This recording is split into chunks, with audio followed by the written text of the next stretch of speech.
नमस्कार साथियों, स्वागत है आपका हमारे यूट्यूब चैनल एग्जामोफोबिया में। मैं धर्मेंद्र। जैसा कि आप लोग जानते हैं कि हम लोग बिहार पीसीएस की प्रिपरेशन कर रहे हैं और इसी सीरीज में हम लोगों ने विभिन्न संस्थानों के मॉडल टेस्ट पेपर सॉल्व किए हैं। तो आज जो टेस्ट सीरीज हम लेके आए हैं वो है परम आईएएस संस्थान का टेस्ट सीरीज। ठीक है, चलिए स्टार्ट करते हैं। और ये जो टेस्ट सीरीज है मित्रों, ये आपके हिस्ट्री बेस्ड टेस्ट सीरीज है, यानी सबसे पहले हम लोग आज डिस्कस करेंगे एंशिएंट हिस्ट्री के पेपर को। ओके,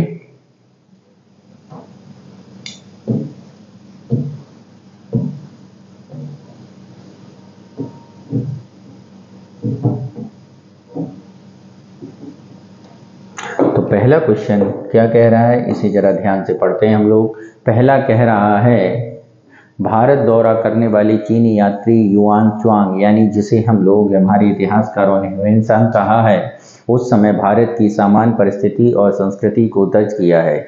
इस संदर्भ में निम्नलिखित में से कौन सा कथन सही है? पहला, सड़कें और नदी मार्ग लूटपाट से पूरी तरह छूते थे। दूसरा, जहां तक अपराधों के लिए सजा का सवाल है, किसी व्यक्ति बेगुनाही या अपराध के निर्धारण करने आग, पानी और जहर की परीक्षाएं उपकरण की जाती थीं। तीसरा, व्यापारियों को फेरी और बैरियर स्टेशनों पर शुल्क देना पड़ता था। अब इसमें कोड दिए गए हैं। तो जैसा कि आप लोग जानते हैं कि ह्वेनसांग जिस राजा के कार्यकाल में आया था, तो वो राजा है आपका हर्षवर्धन। किसके काल में आया था?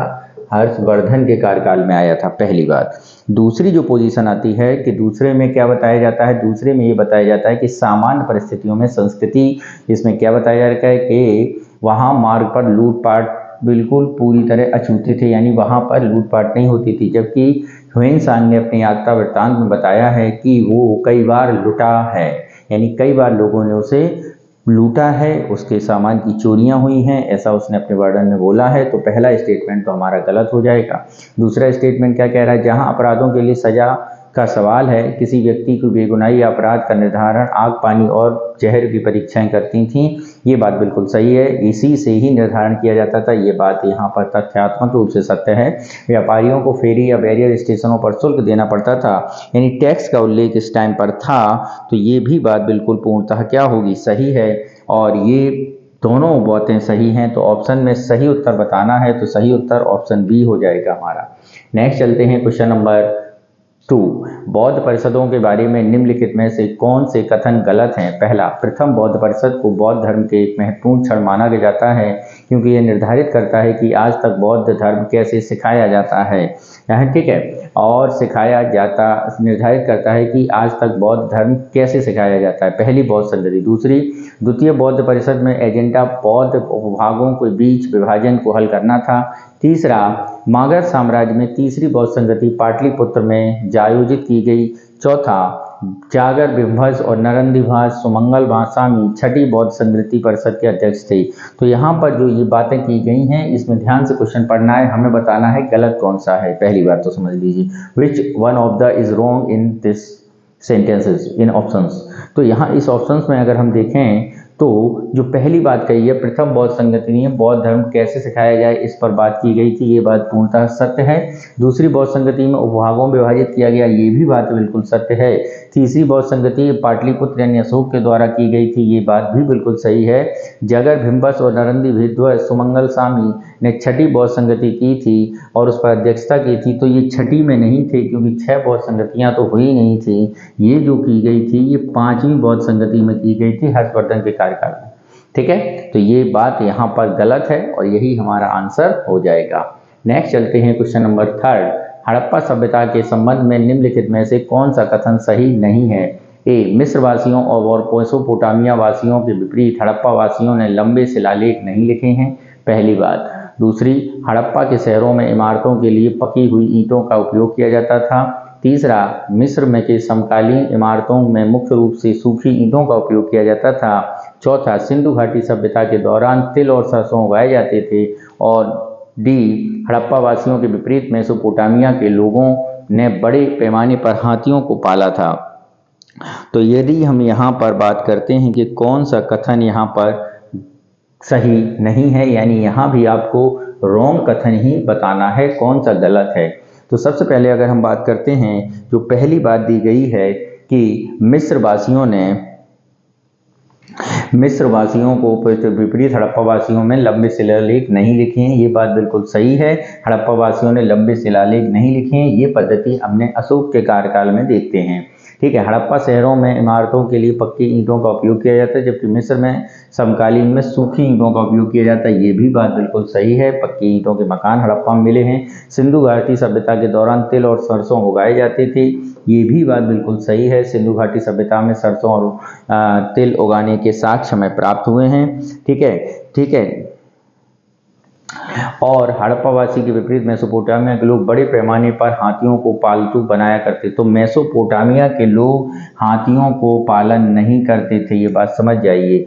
हड़प्पावासी हाथियों का पालन करते थे। तो यहाँ पर ये कथन जस्ट अपोजिट दिया गया है और यही गलत है, तो यही हमारा आंसर हो जाएगा। तो हमारा आंसर यहाँ पर क्या होगा? डी होगा। नेक्स्ट चलते हैं क्वेश्चन नंबर 4। संगम साहित्य में संबंध में निम्नलिखित कथनों पर विचार करें। टोलकपियम तमिल व्याकरण पर तिरुकुरल द्वारा लिखित एक कृति है। शिल्पाधिकारम सितलाई सतनार द्वारा लिखा गया था। मणिमगलाई एलिंगो अधिगल द्वारा लिखा गया है। तो संगम साहित्य का संबंध और इनमें से कौन से कथन सही हैं, ये आपको बताना है। तो यदि हम यहाँ पर बात करें तो टोलकपियम तमिल व्याकरण का तिरुकुल्लुर द्वारा लिखित एक कृति है। तो टोलकपियम के बारे में अगर हम बात करें तो ये नैतिक शिक्षा के बारे में, ठीक है, तो ये जो बात की गई है तिरुकुल्लर हैं जो उन्होंने तिरुवल्लुवर लिखी है, न कि टोलकपियम लिखी है। ठीक है, तिरुवल्लुवर कौन सी कृति है उनकी? तिरुवल्लुवर। ठीक है, ये बात यहाँ पर है कि इन्होंने तिरुवल्लुवर लिखी है। और यहाँ पर अगर हम अगली बात देखें तो शिल्पाधिकारम सितलाई एलिंगो आदिगल द्वारा लिखी गई है। किसके द्वारा? एलिंगो आदिगल। और मणि मोगलाई को ये लिखा गया है सतनार द्वारा, यानी अपोजिट दिया गया है। तो यहाँ पर आप देखेंगे तो तीनों बातें बिल्कुल गलत हैं, कोई भी कथन यहाँ पर सही नहीं था। तो ऑप्शन हमारा डी यहाँ पर हो जाएगा। नेक्स्ट चलते हैं क्वेश्चन नंबर 5 पर। क्या कह रहा है क्वेश्चन नंबर 5? इसे देखते हैं।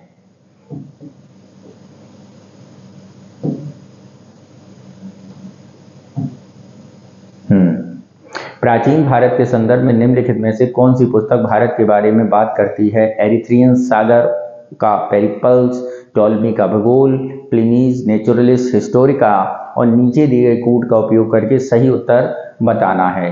ठीक है, तो यहाँ पर ऑप्शन जो दिए गए हैं उसके सही उत्तर बताने हैं मित्रों। तो यहाँ पर यदि हम बात करें निम्नलिखित में से कौन सी पुस्तक से भारत के बारे में जानकारी मिलती है? तो पेरिपल्स ऑफ द एरिथियन सी, ठीक है, और टॉलमी का जो भूगोल है, दोनों ग्रीक भाषा में लिखे गए थे और दोनों से भारत की भूगोल की प्राचीन भूगोल के बारे में हमें डेटा मिलता है। ठीक है, और 80 BC से लेकर 150 ईस्वी तक की बात, 15 तक की बातें हमें इसमें मिलती हैं। ठीक है, और प्लिनीज नेचुरल हिस्टोरिका के बारे में यदि हम बात करें तो ये प्लिनी ने लिखी थी और इनके भी द्वारा हमें भारत के बारे में जानकारी मिलती है। यानी ये तीनों बातें बिल्कुल सही हैं। तो ऑप्शन कौन सा होना चाहिए? डी ऑप्शन हमारा होना चाहिए। नेक्स्ट चलते हैं क्वेश्चन नंबर 6। वर्धमान महावीर के बारे में निम्नलिखित में से कौन सा कथन गलत है? वर्धमान महावीर जैन धर्म के 24वें और अंतिम तीर्थंकर थे। उनका जन्म 540 ईसा पूर्व वैशाली के पास एक गांव कुंडल ग्राम में हुआ था। उनके पिता सिद्धार्थ लिच्छवी वंश के मुखिया थे। उनकी मृत्यु 72 की वर्ष की आयु में आधुनिक राजगीर के निकट पावापुरी में हुई थी। तो यहाँ पर यदि हम बात करें कौन सा कथन यहाँ पर क्या है, गलत है, ये बताना है। तो यहाँ पर यदि हम बात करें महावीर 24वें और अंतिम तीर्थंकर थे। तो जैसा कि आप लोग जानते हैं कि जैन धर्म में तीर्थंकरों की परंपरा है और इस परंपरा की शुरुआत की थी ऋषभदेव ने, जो पहले तीर्थंकर थे। ठीक है, और इन्हीं तीर्थंकरों की यात्रा जब हम पढ़ते हैं तो हम देखते हैं कि 24वें तीर्थंकर जो हुए थे वो महावीर स्वामी वर्धमान थे। ठीक है, और यहाँ पर जो 24वें तीर्थंकर अंतिम थे, ये बात बिल्कुल यहाँ पर सत्य है। उनका जन्म 540 ईसा पूर्व वैशाली के पास एक गांव कुंडल ग्राम में हुआ था, ये भी बात बिल्कुल सही है। इनके पिता जो हैं सिद्धार्थ लिच्छवी वंश के मुखिया थे। तो यहीं पर ये मुझे डाउटफुल लग रहा है क्योंकि उनके पिता सिद्धार्थ लिच्छवी वंश के मुखिया नहीं, इक्ष्वाकु वंश के मुखिया थे। ठीक है, इनके पिता सिद्धार्थ ज्ञात्रक कुल के मुखिया थे। ठीक है, किस कुल के? ज्ञात्रक कुल के। ये जरा समझ जाइए, ज्ञात्रक कुल के मुखिया थे। तो ये कथन यहाँ पर गलत है। उनकी मृत्यु 72 वर्ष की आयु में आधुनिक राजगीर पावापुरी में हुई थी, ये भी बात बिल्कुल सही है। तो हमें आपको गलत ही बताना था, तो गलत हमने बता दिया, यही हमारा आंसर हो जाएगा। नेक्स्ट चलते हैं क्वेश्चन नंबर 7। क्या कह रहा है 7, इसे देखते हैं। 4 मुख वाला चतुर्मुख मंदिर किस जैन तीर्थंकर को समर्पित है? ऋषभनाथ को, पद्म प्रभा को, वासुपूज्य को या वर्धमान महावीर को? तो यहाँ पर यदि हम बात करें 4 मुख वाला जो मंदिर है वो रणकपुर जैन मंदिर है, और ये चतुर्विहार का मंदिर है, चतुर्मुख धारण विहार का मंदिर है। और रणकपुर में एक श्वेतांबर जैन मंदिर भी है जो तीर्थंकर जो हैं ऋषभनाथ को समर्पित है। किसे समर्पित है? ऋषभनाथ को, पहले तीर्थंकर जो हैं उनको ये समर्पित है। ठीक है। और यदि हम बात करें, यह मंदिर जो है राजस्थान के पाली जिले के सादड़ी शहर के पास रणकपुर गांव में स्थित है। ठीक है। और दारन शाह एक स्थानीय जैन व्यवसायी ने 15वीं शताब्दी के दौरान इस को स्थापित किया था। ठीक है। तो ये यहाँ पर बात सही होती है।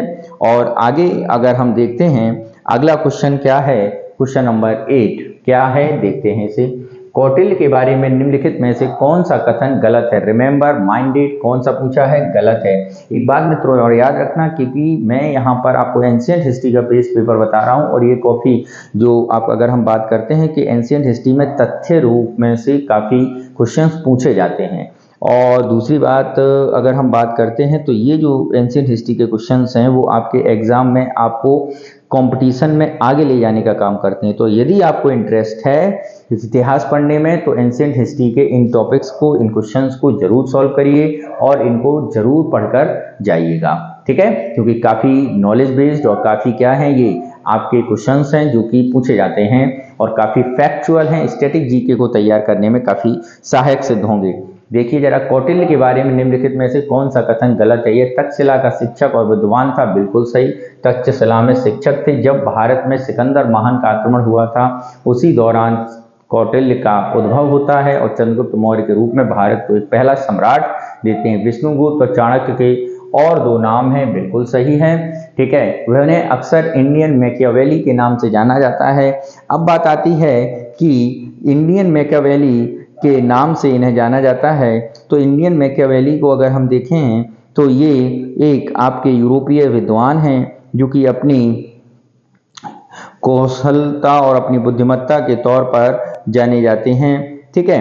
और यहाँ पर यदि हम बात करें भारत में ये अर्थशास्त्र और क्या कहते हैं कुछ क्या कहते हैं समाज सोशल और समाजशास्त्र के काफ़ी ज्ञाता के तौर पर इन्हें जाना गया है। ठीक है। अगला क्या है? कौटिल्य का अर्थशास्त्र गुप्त साम्राज्य के विदेशी मामलों, प्रशासन, सैन्य कला और धर्म के बारे में उचित विचार देता है। तो यहाँ पर यदि मैं बता दूं, मैंने शुरू में ही आपसे बात की थी कि इन्होंने भारत को पहला चक्रवर्ती सम्राट चंद्रगुप्त मौर्य दिया था, यानी इसके ग्रंथ में यदि हमें किसी की जानकारी मिलती है तो वो गुप्त साम्राज्य नहीं, वो साम्राज्य कौन सा है? मौर्य साम्राज्य। तो यही कथन आपका गलत होगा और यही हमारा क्या हो जाएगा? आंसर हो जाएगा। नेक्स्ट चलते हैं क्वेश्चन नंबर 9। क्या है? प्राचीन भारत की प्रसिद्ध पुस्तक मृच्छकटिकम किसने लिखी है? कल्हड़ ने, शूद्रक ने, कालिदास ने, भारवी ने? तो यदि हम यहाँ पर बात करें, मृच्छकटिकम जो है वो एक प्रेम ग्रंथ है। पहली बात तो ये समझ जाइए क्या है, एक आपकी श्रृंगार रस पर बेस्ड एक ग्रंथ है और इस ग्रंथ में एक शूद्रक द्वारा लिखी गई है और मिट्टी की गाड़ी एक अमीर व्यापारी और वेश्या की बेटी के प्रेम संबंधों के बारे में यहाँ पर बात की गई है। और ये कहाँ आपकी किताब सही होगी? ऑप्शन बी हमारा सही होगा, गुप्त काल के दौरान इसको लिखा गया था। नेक्स्ट है, आयुर्वेद में सबसे पुरानी संहिताबद्ध दस्तावेज कौन सा है? तैत्तिरीय संहिता, चरक संहिता, सुश्रुत संहिता या मैत्रायणी संहिता? तो यहाँ पर यदि हम बात करें आयुर्वेद पर सबसे पहला संहिताबद्ध दस्तावेज जो बनाया गया था वो चरक संहिता बनाया गया था। कौन सा बनाया गया था? चरक संहिता, जो कि आपके एक विद्वान आयुर्वेद शास्त्री द्वारा बनाया गया है। नेक्स्ट चलते हैं, क्वेश्चन नंबर क्या है? किस शिलालेख में पहली बार अशोक का नाम उल्लेख हुआ है? ऑप्शन जरा देखिए। तो जरा ऑप्शन अगर हम देखें तो क्या क्या ऑप्शन है देखिए जरा। कलिंग इंस्क्रिप्शन में है, सोपरा इंस्क्रिप्शन में है, गिरनार इंस्क्रिप्शन में है या मास्की इंस्क्रिप्शन में, यानी कलिंग अभिलेख में है, सोपरा अभिलेख में है, गिरनार अभिलेख में है या मास्की अभिलेख में है। तो यहाँ पर यदि हम बात करें भारत में अशोक का नाम, ठीक है, अशोक जो दिया गया है वो कर्नाटक के रायचूर जिले में स्थित मास्की इंस्क्रिप्शन में दिया गया है, यानी आंसर क्या होगा, आंसर डी हमारा सही हो जाएगा। नेक्स्ट चलते हैं क्वेश्चन नंबर 12।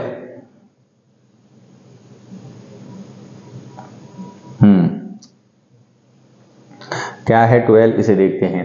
आग का प्रथम प्रयोग का प्रमाण हमें किसके दौरान मिलता है, पुरापाषाण, मध्यपाषाण, नवपाषाण या आपका ताम्रपाषाण काल। तो जैसा कि आप लोग जानते हैं आग से परिचित तो मनुष्य हो गया था पैलियोलिथिक एज में यानी पुरापाषाण काल में, लेकिन आग का प्रयोग लाइक एज बर्तन पकाने के लिए, रक्षा के लिए, भोजन पकाने के लिए मनुष्य ने किया था न्यूलिथिक एज में यानी नवपाषाण काल के दौरान। तो ऑप्शन सी हमारा सही उत्तर हो जाएगा। नेक्स्ट चलते हैं क्वेश्चन नंबर 13। शतरंज के खेल की शुरुआत भारत में किस दौरान हुई थी, मौर्य काल, गुप्त काल, चोल काल या संगम काल। तो शतरंज के खेल की अगर हम बात करेंगे तो शतरंज का खेल मित्रों जो भारत में हुआ था तो इसकी शुरुआत हुई थी गुप्त काल में, और उस समय इसे चतुरंगा नाम से जाना जाता था। किस नाम से जाना जाता था, चतुरंगा नाम से। और शतरंज का प्रारंभ अष्टपद कहा जाता था। तो ये कौन सा ऑप्शन सही होगा, ऑप्शन यहाँ पर बी हमारा सही हो जाएगा। नेक्स्ट चलते हैं क्वेश्चन नंबर 14। प्राचीन संस्कृत ग्रंथों में यवन प्रिय का उल्लेख है जो क्या दर्शाता है, हीरे के आभूषण, काली मिर्च, हाथी दांत और या मसलिन। तो यहाँ पर यदि हम बात करें रोमन द्वारा जो भारत में रोमन आते थे, रोमन मार्ग बनाया था व्यापार के लिए जिसे आप सिल्क रूट के तौर पर भी जानते हैं, तो उन्हीं रोमन लोगों को भारत में मसालों के व्यापार के लिए जाना जाता है। और मसालों में भी वो व्यापार करते थे किसका, वो व्यापार करते थे ब्लैक पेपर का यानी काली मिर्च का, और उन्हीं के द्वारा इसको इस तरह लाइक करना, पसंद करना ही जाना जाता है कि यह यवन प्रिया थी, यानी ऑप्शन क्या होगा, बी हमारा सही उत्तर होगा। नेक्स्ट चलते हैं क्वेश्चन नंबर 15। गुप्तकालीन साहित्यिक कृति नीतिसार के लेखक कौन हैं। तो गुप्तकाल के साहित्यिक कृति नीतिसार के लेखक आप देखिए भाष्य हैं, शूद्रक हैं, कामंदक हैं या भवभूति हैं। तो नीतिसार जो लिखी गई है तो यदि हम बात करें तो गुप्त काल में नीति शास्त्र जो लिखी गई है वो कामंदक के द्वारा लिखी गई है, ठीक है, और इनका नाम कामंदक या कामंदकी थी जो शासन कला के बारे में बताती है। तो ऑप्शन क्या होगा, option C is the right answer होगा। क्या होगा, ऑप्शन सी हमारा सही उत्तर होगा। नेक्स्ट चलते हैं क्वेश्चन नंबर 16। निम्नलिखित घटनाओं में से कौन सा जोड़ा बुद्ध के जीवन से संबंधित अपने स्थान से सही ढंग से मेल नहीं खाता है। जन्म हुआ लुम्बिनी में, ज्ञान प्राप्त हुई बोधगया में, पहला उपदेश दिया सारनाथ में और मृत्यु हुई लुम्बिनी में। तो आपका जो मृत्यु वाला मेल है वो यहाँ पर नहीं खाता है। मृत्यु उनकी लुम्बिनी में नहीं हुई थी, उनकी मृत्यु जो है वो हुई थी कुशीनगर में। कहाँ पर हुई थी मित्रों, कुशीनगर में हुई थी। तो यही इनका मेल नहीं खाता है और यही हमारा आंसर होगा। गलत ही पूछा था तो गलत ढूंढ दिया मैंने, ठीक है। नेक्स्ट चलते हैं क्वेश्चन नंबर 17। क्या कह रहा है 17, इसे देखिए। कह रहा है कि प्राचीन स्थल है, सूची 1 में पुरातात्विक खोज है, सम्मिलित करना है, तो कहाँ पे क्या मिला हुआ है। तो सबसे पहले बात करते हैं कि हड़प्पा का स्थल है लोथल। तो लोथल जो है वहाँ डॉकयार्ड के लिए जाना जाता है, ठीक है। तो लोथल एक बंदरगाह भी था हड़प्पा सभ्यता के लोगों का। तो यहाँ पर यदि लोथल के बारे में जाने तो लोथल जो होगा वो इसका डॉकयार्ड होगा, गोदी खाना होगा। कालीबंगा यदि हम बात करें तो कालीबंगा का मतलब होता है काले रंग की चूड़ियाँ, और इसमें काले रंग की चूड़ियाँ ब्लैक बैंगल्स तो मिली हैं, साथ ही वहाँ पर हमें एक जुता हुआ खेत भी मिला है, तो ये यहाँ पर हो जाएगा। धौलावीरा के बारे में यदि हम बात करें तो धौलावीरा जो है वो आपका एक शिलालेख जिसमें हड़प्पा लिपि के 10 अंक दिखाई देते हैं, ठीक है। बनावली हरियाणा के हिसार जिले में स्थित है और ये टेरिकोटा की कृति के लिए जानी जाती है, यानी ए का दूसरा, बी का पहला, तीसरे का चौथा और डी का तीसरा। तो 2 1 4 3 2 1 4 3 यानी ऑप्शन बी हमारा जो होगा वो सही हो जाएगा। नेक्स्ट क्वेश्चन है सूची 1 को सूची 2 से सुमेलित करना है, ठीक है, जैसा 17वां था वैसा ही 18वां भी है, जरा देखते हैं। तो सूची समझिए, पहली हड़प्पा किस नदी किनारे, हस्तिनापुर किस नदी किनारे है, नागार्जुन कोंडा किसके किनारे है, ठीक है, पेठट किसके किनारे है, ये बताना है। तो हड़प्पा यदि हम बात करें वो रावी नदी के किनारे है। किसके किनारे है मित्रों? रावी नदी के किनारे है। तो एक का दूसरा हो जाएगा। हस्तिनापुर की अगर हम बात करें तो गंगा हो जाएगा, ठीक है। हड़प्पा जो है वो आपका रावी नदी के किनारे है, ठीक है मित्रों। और हस्तिनापुर गंगा नदी के किनारे है। नागार्जुन कोंडा आपकी कृष्णा नदी के किनारे और पेठन गोदावरी, यानी 2 3 4 1 2 3 4 1 2 3 4 1 ऑप्शन बी यहाँ भी सही हो रहा है। नेक्स्ट चलते हैं क्वेश्चन नंबर 19। रंगपुर जहां हड़प्पा सभ्यता का समकालीन पाया गया था स्थित है पंजाब, पूर्वी उत्तर प्रदेश, सौराष्ट्र और राजस्थान। तो रंगपुर जो अगर हम बात करते हैं तो पश्चिमी भारत में सौराष्ट्र जिले के में गुजरात राज्य के अरब सागर के तट पर स्थित है। और ये जो है वो विशाल वनस्पति और अवशेषों के आधार पर कहा जाता है कि यहाँ के लोग चावल बाजरा की खेती करते थे। यानी ये कहाँ पर है? आपके गुजरात के सौराष्ट्र में है, यानी ऑप्शन सी हमारा सही होगा। नेक्स्ट चलते हैं क्वेश्चन नंबर 20। हड़प्पा संस्कृति में निम्नलिखित में से कौन से स्थल सिंध में स्थित हैं? हड़प्पा, मोहनजोदड़ो, चहुंदड़ो, सुरकोटदा। नीचे दिए गए कूट से सही उत्तर बताएं। ए का पहला, दूसरा, बी का दूसरा, तीसरा, सी का दूसरा, तीसरा, चौथा और डी का 1 2 3 और 4। तो यहाँ पर यदि हम बात करें कौन सा ऑप्शन सही है, तो हड़प्पा संस्कृति में कौन से स्थल सिंध में स्थित हैं? तो सिंध में यहाँ पर 2 स्थल स्थित हैं। तो वो 2 स्थल कौन से हैं? एक आपका मोहनजोदड़ो है, दूसरा आपका चहुंदड़ो है। हड़प्पा रावी नदी के तट पर स्थित है, ठीक है, और सुरकोटदा गुजरात में स्थित है। तो यहाँ पर कौन कौन से सही हैं? 2 और 3 सही हैं। नेक्स्ट चलते हैं क्वेश्चन नंबर 21। निम्नलिखित में से कौन सा हड़प्पा कालीन स्थल नहीं है? चहुंदड़ो, कोटजी, सहगोरा और देसालपुर। तो यहाँ पर यदि हम बात करें सहगोरा जो कि है उत्तर प्रदेश के गोरखपुर जिले में राप्ती नदी के तट पर स्थित एक गांव है, जो मौर्य काल में वहाँ पर ताम्रपत्र शिलालेख मिला है, ठीक है। एक और यहाँ पर भंडार गृह की जानकारी मिलती है। बाकी जो हैं वो सारे हड़प्पा कालीन स्थल हैं, ये हड़प्पा कालीन स्थल नहीं है, ठीक है। तो हमारा आंसर सी हो जाएगा। नेक्स्ट चलते हैं क्वेश्चन नंबर 22। सिंधु घाटी सभ्यता के सबसे विशेष महत्वपूर्ण विशेषता क्या है? जली हुई ईंटों का इस्तेमाल, ठीक है। पहला, सच्चा मेहराब, पूजा की इमारतें, कला और वास्तुकला। तो यहाँ पर यदि हम बात करें सिंधु घाटी सभ्यता की विशेषता, तो सिंधु घाटी सभ्यता की जो विशेषता है वो जली हुई ईंटों की इमारतें तो नहीं मिली हैं, वहाँ पर पक्की ईंटों की इमारतें मिली हैं, जली हुई की नहीं, पकी हुई ईंटों की मिलाई हैं, यानी ऑप्शन ये हमारा सही है। नेक्स्ट चलते हैं क्वेश्चन नंबर 23। उस पुरातात्विक उत्खनन के निर्देशक कौन थे जिसके कारण हड़प्पा और मोहनजोदड़ो की खोज हुई? Lord Macaulay, Sir John Marshall, Clive, कूलन टेड।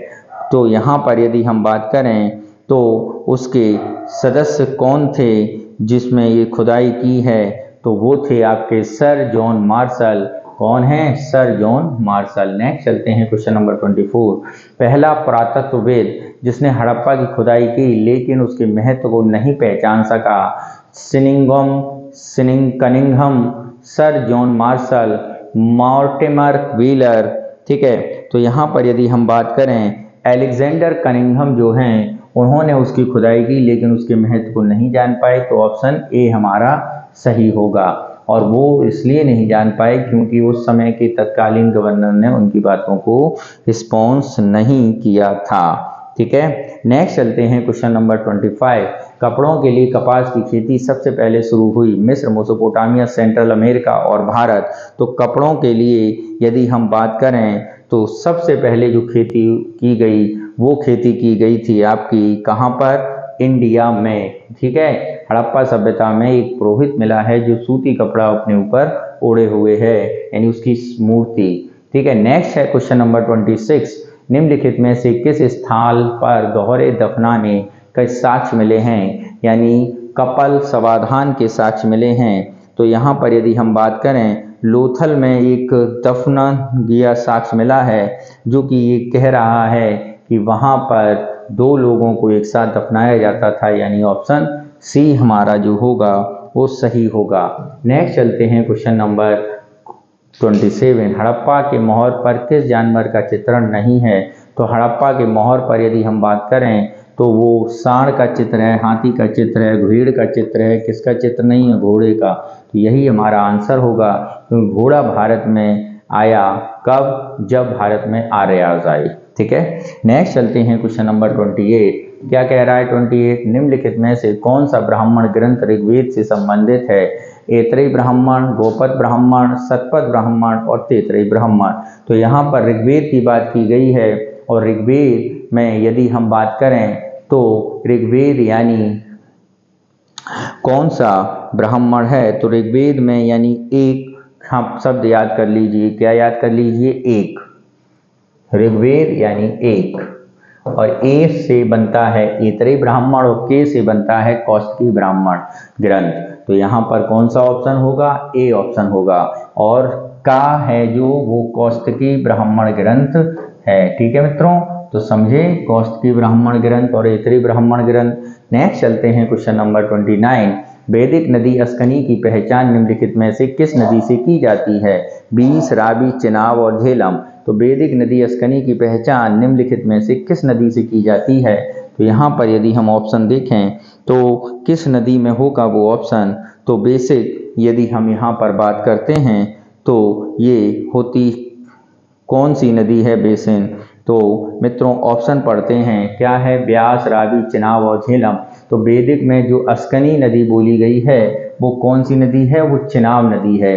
ठीक है, अब यहाँ के अलग अलग नाम यदि हम बात करें तो अलग अलग नाम हैं। ठीक है, चिनाब नदी लाहौल स्पीति की तांदी से निकलती है और चंद्रभागा नाम की बहुधाराएं बनाती है। नेक्स्ट चलते हैं क्वेश्चन नंबर 30। क्या है? बुगज कोई महत्वपूर्ण क्यों है? तो बुगज कोई मध्य एशिया और तिब्बत के बीच एक महत्वपूर्ण व्यापारिक केंद्र है। ऐसे शिलालेख मिले हैं जिनमें वैदिक देवी देवताओं के नाम का उल्लेख है।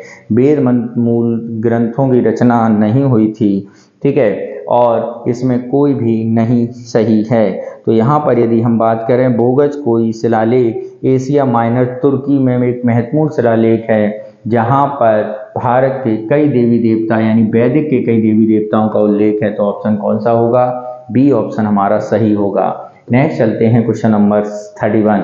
शतपथ ब्राह्मण ग्रंथ में राजा विधेय माधव से जुड़ी पुजारी थे ऋषि भारद्वाज, ऋषि वशिष्ठ, ऋषि विश्वामित्र और ऋषि गौतम राघवना। ठीक है, तो यहाँ पर यदि हम बात करें तो जो आपके शतपथ ब्राह्मण ग्रंथ में ऋषि का उल्लेख किया गया है वो हैं आपके ऋषि गौतम। ठीक है, क्योंकि सरस्वती द्वारा प्रसिद्ध, ऐसा माना जाता है कि सरस्वती प्रसिद्ध वैदिक जनजातियां भरत, पुरु और कौरवों की गतिविधियों में स्थल थी। शतपथ ब्राह्मण राजा विधेय माधव विधेय के राजा की कहानी का वर्णन करता है, जो पुजारी ऋषि गौतम रहुणा को पवित्र अग्नि के पूर्व में जाने जाते हैं, यानी ऑप्शन डी हमारा जो है सही होगा। नेक्स्ट चलते हैं क्वेश्चन नंबर 32। न्यायिक कार्य से जुड़ी ऋग्वेदिक जनजातीय सभा थी। क्या है? तो न्यायिक कार्य से जो जुड़ी थी ऋग्वेदिक सभा, उसका नाम बताना है। तो न्यायिक कार्य से जो ऋग्वेद में सभा का उल्लेख किया गया है तो उसका नाम भी सभा ही है, यानी ऑप्शन ए हमारा सही हो जाएगा। आगे देखने की अगर जरूरत है तो आप देख लीजिए। तो वो कौन कौन सी सभाएं हैं? तो वो सभाएं हैं समति, विदत या ऑल ऑफ दी। तो सभा जो है वो इसी के लिए जानी जाती है। नेक्स्ट चलते हैं क्वेश्चन नंबर 33। मूलतः महाभारत को कहा जाता है बृहत कथा, ब्रह्मनिश, बृहत संहिता और जय संहिता। तो यहाँ पर यदि हम बात करें महाभारत का जो मूल नाम है वो है आपकी जय संहिता, यानी ऑप्शन डी हमारा सही होगा। नेक्स्ट चलते हैं क्वेश्चन नंबर 34। अस्पृश्यता की अवधारणा स्पष्ट रूप से रखा गया है ऋग्वेदिक चरण में, उत्तर वैदिक काल में, परवर्ती गुप्त काल में या धर्मशास्त्र फेज में। तो यहाँ पर यदि हम बात करें अस्पृश्यता जो है वो प्रारंभिक ईसाई युग में निश्चित आकार ग्रहण किया था, और प्राचीन भारतीय इतिहास में अस्पृश्यता जो हमें मिलती है वो धर्मशास्त्र के फेज में मिलती है, यानी ऑप्शन डी हमारा सही हो जाएगा। नेक्स्ट चलते हैं क्वेश्चन नंबर 35। प्रारंभिक ऋग्वेदिक काल में सबसे मूल्यवान संपत्ति क्या मानी जाती थी? भूमि, गाय, औरत या पानी? तो प्रारंभिक ऋग्वेदिक काल में सबसे उपयोगी वस्तु जो होती थी, जो आर्थिक गतिविधि करती थी, वो थी आपकी काऊ, गाय। नेक्स्ट चलते हैं क्वेश्चन नंबर 36। क्या है 36? ऋग्वेद की मौलिक या मूल लिपि थी देवनागरी, खरोष्ठी, पाली और ब्राह्मी। तो ऋग्वेद की अगर हम मौलिक लिपि के बारे में बात करें तो ऋग्वेद की मूल जो लिपि है वो ब्राह्मी है, और ऐसा कहा जाता है कि यह लिपि भाषा पर काम किसने किया था? ब्रह्मा ने किया था। तो इसका ऑप्शन क्या है? Option D. नेक्स्ट चलते हैं क्वेश्चन नंबर 37। क्या कह रहा है 37? इसे देखते हैं।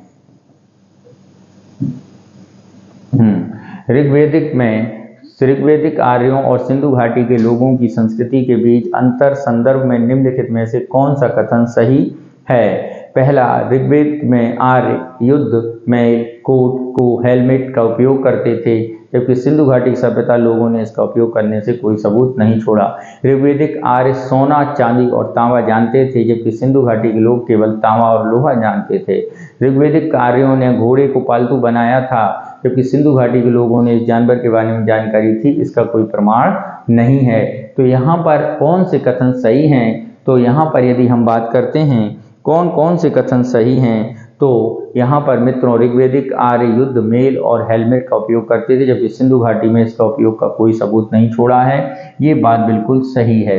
ठीक है, ऋग्वेदिक आर्य सोना, चांदी और तांबा जानते थे, जबकि सिंधु घाटी के लोग केवल तांबा और लोहा जानते थे। तो ऋग्वेदिक काल के लोग लोहा जानते थे, जबकि सिंधु घाटी के लोग लोहा नहीं जानते थे। ये कथन गलत हो जाएगा। ऋग्वेदिक काल आर्यों ने घोड़े को पालतू बनाया था, जबकि सिंधु घाटी के लोग इस जानवर के बारे में जानकारी थी, इसका कोई प्रमाण नहीं है। तो घोड़े के बारे में जानकारी तो सिंधु घाटी के लोगों को थी, ठीक है, लेकिन घोड़े के साक्ष्य मोहनजोदड़ो में सतही स्तर पर दिखते हैं, इसलिए हम ये कह सकते हैं घोड़ों को जानते तो थे लेकिन स्पष्ट नहीं। तो ऑप्शन ए हमारा यहाँ पर सही होगा। नेक्स्ट चलते हैं क्वेश्चन नंबर 38। क्या कह रहा है 38? निम्नलिखित राजवंश में किस शिलालेख से लुम्बिनी को बुद्ध की जन्मस्थली का रूप में जाना जाता है? मौर्य, शुंग, सातवाहन या कुषाण? तो यहाँ पर यदि हम बात करें, मौर्य वंश के सम्राट अशोक ने रुमनदेई में एक स्तंभ शिलालेख लिखा है, जिससे ज्ञात होता है कि महात्मा बुद्ध का जन्म किसमें हुआ है? लुम्बिनी में हुआ है, और यहाँ पर जो है वो अशोक द्वारा कर मुक्त कर दिया गया था एरिया, ठीक है, इसलिए इसे आर्थिक अभिलेख के तौर पर भी जाना जाता है। नेक्स्ट चलते हैं क्वेश्चन नंबर 39। क्या है 39? इसे देखते हैं। स्वर्ण भूमि के शासक जिसने नालंदा में एक मठ की स्थापना की और अपने राजदूत के माध्यम से देवपाल से उसके रख रखाव के लिए 5 गांव देने की अनुरोध किया था, वह था क्या था? धरेंद्र संग,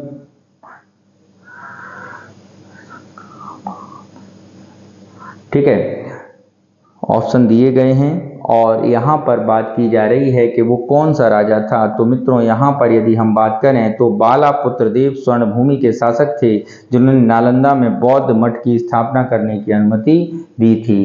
बालापुत्र देव, ठीक है, बालापुत्र देव। नेक्स्ट चलते हैं क्वेश्चन नंबर 40।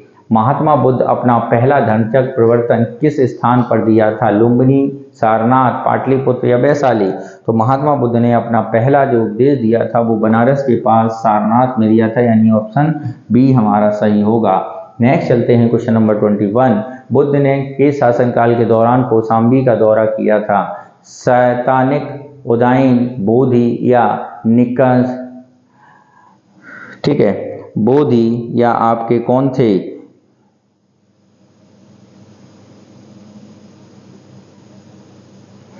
ठीक है, तो यहाँ पर यदि हम बात करें बुद्ध ने किसके शासनकाल में यहाँ पर किया था, तो बुद्ध ने कौशाम्बी का दौरा उदयन के शासनकाल में किया था, यानी ऑप्शन बी हमारा सही हो जाएगा। नेक्स्ट चलते हैं क्वेश्चन नंबर 42। कौन सा दर्शन त्रिरत्न स्वीकार करता है? बौद्ध धर्म, न्याय दर्शन, योग दर्शन या जैन धर्म?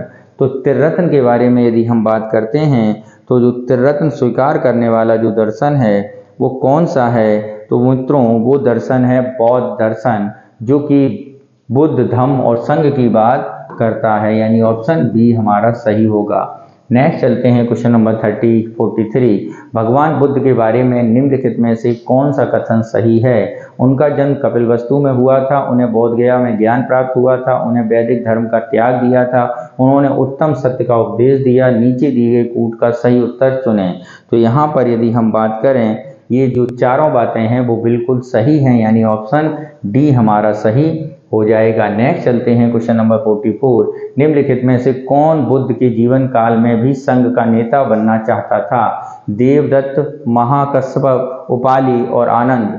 तो यहाँ पर यदि हम बात करें तो कौन बनना चाहता था? तो बुद्ध के चचेरे भाई देवदत्त शुरुआती दिनों में महात्मा बुद्ध के अनुयायी होने के साथ साथ एक अच्छे भिक्षु थे, लेकिन बाद में बुद्ध का स्थान और संघ के नेता बनने का उन्होंने प्रयास किया था, यानी ऑप्शन ए हमारा सही है।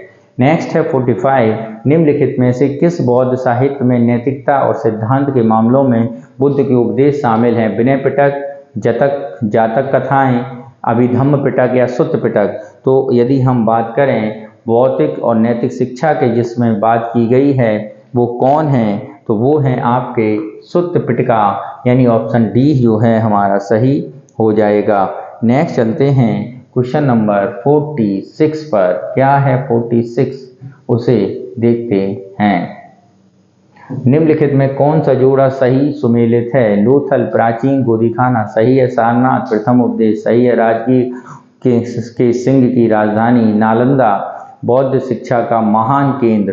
तो यहाँ पर कौन सी कूट सही हैं? तो ये सारे कूट बिल्कुल सही दिए गए हैं, यानी ऑप्शन सी हमारा क्या हो जाएगा? ए ऑप्शन हमारा सी ऑप्शन हमारा सही होगा, क्योंकि राजगीर अशोक के सिंह की राजधानी नहीं थी, पाटलिपुत्र थी। किसकी क्या थी? पाटलिपुत्र। तो राजगीर बौद्ध और हिंदू और जैनियों का तीर्थ स्थल था। तो तीसरा कथन गलत है, तो ऑप्शन सी हमारा सही हो जाएगा। नेक्स्ट चलते हैं क्वेश्चन नंबर 47। निम्नलिखित में से किस शासक ने बौद्ध धर्म के विस्तार में योगदान नहीं दिया? हर्षवर्धन, कनिष्क, अशोक, पुष्यमित्र, शुंग और नन ऑफ दीज। तो यहाँ पर यदि हम बात करें तो बौद्ध धर्म के साथ जिस व्यक्ति ने नहीं दिया था वो है पुष्यमित्र शुंग। नेक्स्ट चलते हैं क्वेश्चन नंबर 48। प्राचीन काल के इतिहास के संदर्भ में निम्नलिखित में से कौन बौद्ध धर्म और जैन धर्म दोनों में समान था? तपस्या और भोग की अति से बचना, वेदों के प्रमाणों के प्रति उदासीनता, कर्मकांड की कुशलता का खंडन। नीचे दिए कोड का सही प्रयोग करके सही उत्तर चुनें। तो यहाँ पर यदि हम बात करें तो तपस्या भोग की से अति बचना कौन बौद्ध और जैन धर्म में समान है? तपस्या और भोग की अति से बचना, क्योंकि महात्मा बुद्ध जो हैं वो किसकी बात करते हैं? मध्यम प्रतिपदा की बात करते हैं, ठीक है। तो लेकिन यहाँ पर अति से बचने की बात यदि बात करें तो जैन धर्म तपस्या कठोर तपस्या की बात करता है, तो ये बात गलत हो जाएगी। वेदों के प्रमाण पर उदासीनता दोनों को है, कर्मकांडों की कुशलता पूर्वक खंडन दोनों ने किया है, तो ऑप्शन बी हमारा सही हो जाएगा। नेक्स्ट चलते हैं क्वेश्चन नंबर 49। निम्नलिखित में से कौन सा कथन बौद्ध धर्म के बारे में सही है? इसने जाति वर्ग को अस्वीकार नहीं किया, इसने सर्वोच्च सामाजिक रैंक वाले ब्राह्मणों को चुनौती दी, इसमें कुछ जातियों के नीचा बताया गया है। नीचे दिए गए कूट को सही उत्तर चुनें। तो यहाँ पर यदि हम बात करें कौन सा कथन हमारा यहाँ पर सही होगा, तो यहाँ पर मित्रों आपके जो ये तीनों कथन हैं वो बिल्कुल सही हैं, यानी ऑप्शन सी हमारा सही होगा। नेक्स्ट चलते हैं क्वेश्चन नंबर 50। केवल कर्म करने का अधिकार उसके फल का कभी नहीं, यह निम्नलिखित में से किस पुस्तक में कहा गया है? तो यहाँ पर जो ऑप्शन दिए गए हैं वो हैं आपके अष्टाध्यायी, महाभाष्य, गीता या महाभारत। तो ये जो कहा गया है वो बेसिकली आपकी गीता भगवत गीता में कहा गया है, और गीता जो पार्ट है वो महाभारत का ही एक पार्ट है 18वें पर्व में। नेक्स्ट चलते हैं क्वेश्चन नंबर 51 पर। क्या है 51 उसे देखते हैं। निम्नलिखित मानचित्र को समझाते हुए बताना है ये किससे संबंधित है? कनिष्क की मृत्यु के समय का भारत है, समुद्रगुप्त और दक्षिण भारत के अभियान की समाप्ति के बाद, अशोक के अपने शासनकाल के अंत की ओर या हर्ष के राज्यारोहण की पूर्व संध्या पर थानेश्वर साम्राज्य। तो ये चित्र अगर हम बात करते हैं तो मित्रों ये जो चित्र है वो अशोक के समय के बारे में बताता है, क्योंकि इस समय भारत में संपूर्ण राज्य कनिष्कता का जो था अशोक का ही अफगानिस्तान तक फैला हुआ अभिलेख मिले हैं। तो ऑप्शन सी हमारा यहाँ पर सही होगा। नेक्स्ट चलते हैं क्वेश्चन नंबर 52 पर। क्या है 52 उसे देखते हैं। अशोक के बारे में निम्नलिखित में से कौन सा कथन गलत है। मौर्य वंश के तीसरे राजा और प्राचीन विश्व के सबसे महान राजाओं में से एक अशोक 269 ईसा पूर्व के आसपास सिंहासन पर बैठे। अशोक के शासनकाल का क्षेत्र पश्चिम में अफगानिस्तान से लेकर पूर्व में बांग्लादेश तक फैला हुआ था।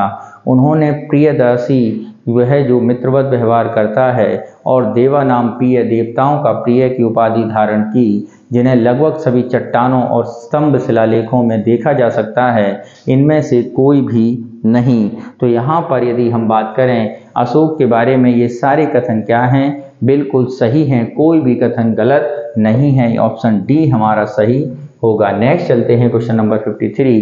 किस शिलालेख में अशोक ने स्वयं वर्णन किया है कि 1,50,000 मारे गए, उससे कई गुना अधिक संख्या में लोग घायल हुए हैं। अशोक के 13वें शिलालेख, पहले शिलालेख, तीसरे शिलालेख या 8वीं शिलालेख। तो ये जो बात की गई है ये आपके कलिंग युद्ध के बारे में बात की गई है, और ये है जो आपका ये है आपका रॉक एडिक्ट 13। ठीक है। नेक्स्ट चलते हैं क्वेश्चन नंबर 54। उत्तर वैदिक काल के संदर्भ में निम्नलिखित में से कौन सा कथन सही नहीं है। राजा के पास एक स्थायी सेना थी, समाज 4 वर्णों में विभाजित हो गया। यह यज्ञ शुल्क के रूप में भूमि का अनुदान उत्तर वैदिक काल में अच्छी तरह से स्थापित नहीं है। बलिदान और अनुष्ठान करना देवताओं की पूजा का प्रमुख तरीका बन गया है।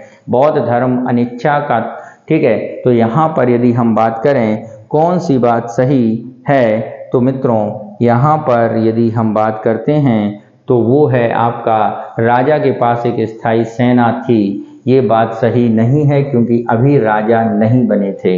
नेक्स्ट चलते हैं क्वेश्चन नंबर 55।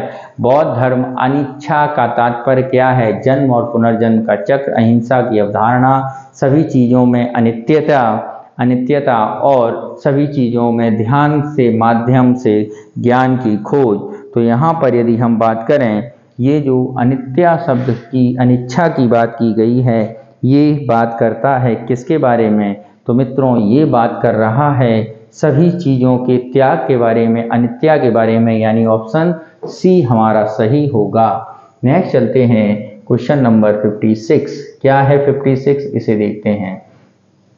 ऋग्वैदिक काल के संबंध में निम्नलिखित कथनों पर विचार करें। ऋग्वैदिक काल में महिला दासों का प्रचलन था। ऋग्वैदिक युग के दौरान भूमि एक सुस्थापित संपत्ति थी। ऋग्वैदिक युग में बाल विवाह व्यापक रूप से प्रचलित था। ऊपर दिए गए कथनों में से कौन से कथन सही हैं। पहला, दूसरा, तीसरा, पहला, दूसरा, तीसरा, 1, 2, 3। तो यहाँ पर यदि हम बात करें कौन सा कथन सही है, तो केवल एक कथन सही है और वो है ऋग्वैदिक काल में महिला दासों का प्रचलन था, यानी ऑप्शन ए हमारा सही हो जाएगा। ठीक है। नेक्स्ट चलते हैं क्वेश्चन नंबर 57। गुप्त काल के संदर्भ में निम्नलिखित को में से कौन चंद्रगुप्त द्वितीय के दरबारी विद्वान कवि थे। रवि कीर्ति, अमर सिम्हा, कालिदास। तो यहाँ पर यदि हम बात करें कौन गुप्त काल में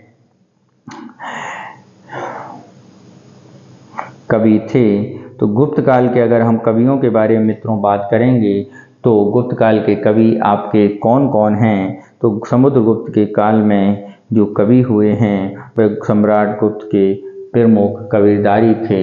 ठीक है। कौन, रवि कीर्ति। कौन थे, रवि कीर्ति इज द समकालीन ऑफ समुद्रगुप्त, न कि चंद्रगुप्त। ठीक है। तो ये तो नहीं होंगे, लेकिन ये दोनों होंगे, तो ऑप्शन 2 और 3 ऑप्शन सी हमारा सही होगा। नेक्स्ट चलते हैं क्वेश्चन नंबर 58। प्राचीन भारत के संदर्भ में भुक्ति, विषय और विधि शब्द को संदर्भित करिए।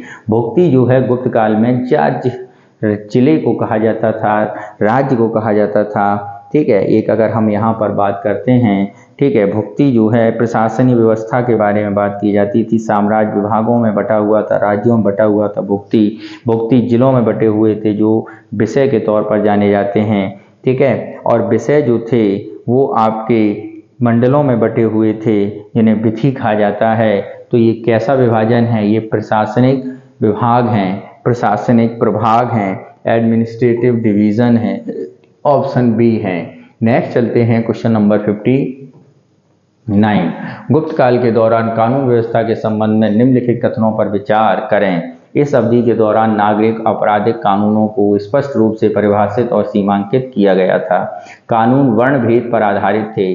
कारीगरों, व्यापारियों के संघ अपने स्वयं के कानूनों द्वारा शासित होते थे। ऊपर दिए गए कथनों में से कौन से कथन सही हैं? तो ये जो कथन दिए गए हैं ये सारे कथन बिल्कुल सही हैं, यानी ऑप्शन डी हमारा सही होगा। नेक्स्ट चलते हैं क्वेश्चन नंबर 60। ऋग्वैदिक काल के संबंध में निम्नलिखित कथनों पर विचार करें। राजा का पद सामान्यतः वंशानुगत होता था। विदत और गण की सभाएं राजनीतिक दृष्टि से सर्वाधिक महत्वपूर्ण थीं। ऋग्वेद में न्याय प्रशासन के लिए किसी अधिकारी का उल्लेख नहीं है। ऊपर दिए गए कथनों में से कौन से कथन सही हैं? तो यहाँ पर यदि हम बात करें कौन सा कथन सही है, तो पहला कथन सही है। राजा समानता वंशविगत दर्ण और सभाएं राजनीतिक दृष्टि सर्वाधिक महत्वपूर्ण थी, ये नहीं। और तीसरा सही है, यानी ऑप्शन बी हमारा जो होगा वो सही होगा। ऋग्वैदिक काल में महिलाएं भी समिति और विदत में भाग लेती थीं। ठीक है, राजनीतिक दृष्टि सर्वाधिक महत्वपूर्ण नहीं थी विदत। नेक्स्ट चलते हैं क्वेश्चन नंबर 61 पर। क्या है 61? प्राचीन इतिहास के संदर्भ में बुद्ध चरित और सौंदरानंद किसके द्वारा लिखी गई है? ठीक है, ठीक। तो यदि हम बात करते हैं तो ये सौदानंद और ये भानुवाता, ठीक है, अश्वघोष, भवभूति या विशाख दत्त, तो ये लिखी गई है अश्वघोष के द्वारा। नेक्स्ट चलते हैं क्वेश्चन नंबर 62। क्या कह रहा है? प्राचीन भारत में मौर्यों के विस्तृत आर्थिक प्रशासन के माध्यम से कई आर्थिक गतिविधियों को नियंत्रित किया। इस संदर्भ में निम्नलिखित में से किस क्षेत्र में राज्य के एकाधिकार कायम रखा? खनन, शराब बिक्री, हथियारों का पुनर्निर्माण, नीचे दिए कूट का उपयोग करके सही उत्तर चुनें। तो यहाँ पर यदि हम सही उत्तर के बारे में बात करेंगे तो जो सही उत्तर है वो सभी सही हैं, यानी कौन सा ऑप्शन सही होगा? ऑप्शन डी हमारा सही होगा। नेक्स्ट चलते हैं क्वेश्चन नंबर 63। मौर्योत्तर काल में व्यापार के संदर्भ में निम्नलिखित में से कौन सा प्रसिद्ध बंदरगाह भारत के पूर्वी तट पर स्थित है? ब्रोच, सोपारा, ताम्रलिप्ति, अरिकमेडु, नीचे दिए गए कूट का उपयोग करके सही उत्तर चुनें। तो यहाँ पर यदि हम बात करें तो कौन सा उत्तर सही है? तो सोपारा जो है और ताम्रलिप्ति ये मौर्योत्तर काल के बंदरगाह थे, तो ये ऑप्शन सही होना चाहिए। बी ऑप्शन हमारा सही होना चाहिए। नेक्स्ट चलते हैं क्वेश्चन नंबर 64। क्या कह रहा है? निम्नलिखित में कौन सिंधु घाटी सभ्यता के लोगों की विशेषता है? वे बैल के बारे में जानते थे और जुताई के लिए बैलों का उपयोग करते थे। वे मृतकों के साथ कीमती चीजें दफनाने की इसमें विश्वास करते थे। उन्हें लंबी दूरी के संचार की सुविधा के लिए सील और सीलिंग का उपयोग किया जाता था। नीचे दिए गए कूट का सही से उत्तर चुनें। 1 और 3, 1 ओनली, 2 ओनली, 1, 2, 3। तो यहाँ पर यदि हम बात करें तो कौन सी बातें यहाँ पर सही होंगी? तो मित्रों यहाँ पर यदि हम बात करते हैं तो 1 और 3 बातें सही हैं। बैल बारे में जानते थे और जुताई में बैलों का प्रयोग सिंधु घाटी के लोग करते थे। कीमती चीजें दफनाने का विश्वास हड़प्पा के लोग करते थे। किसके? हड़प्पा के। ठीक है, सच कीमती चीजें दफनाने में विश्वास करते थे। ठीक है, उन्हें लंबी दूरी में संचार सुविधा के लिए सील और सीलिंग का उपयोग करते थे। ठीक है,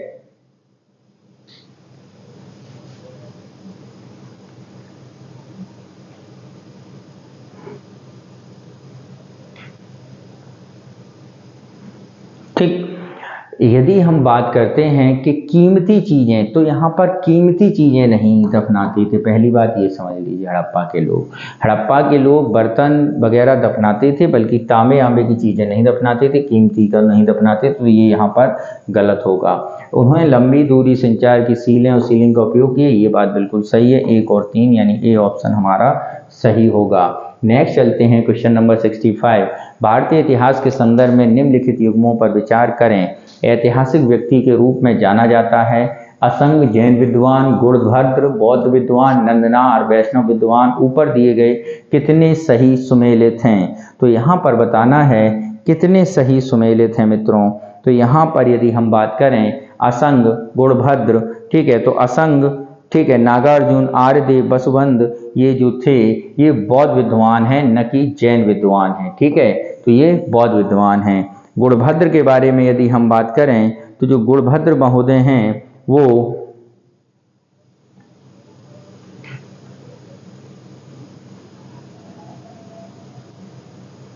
ठीक है, गुणभद्र जो हैं वो आपके जैन विद्वान थे। कौन थे? जैन विद्वान।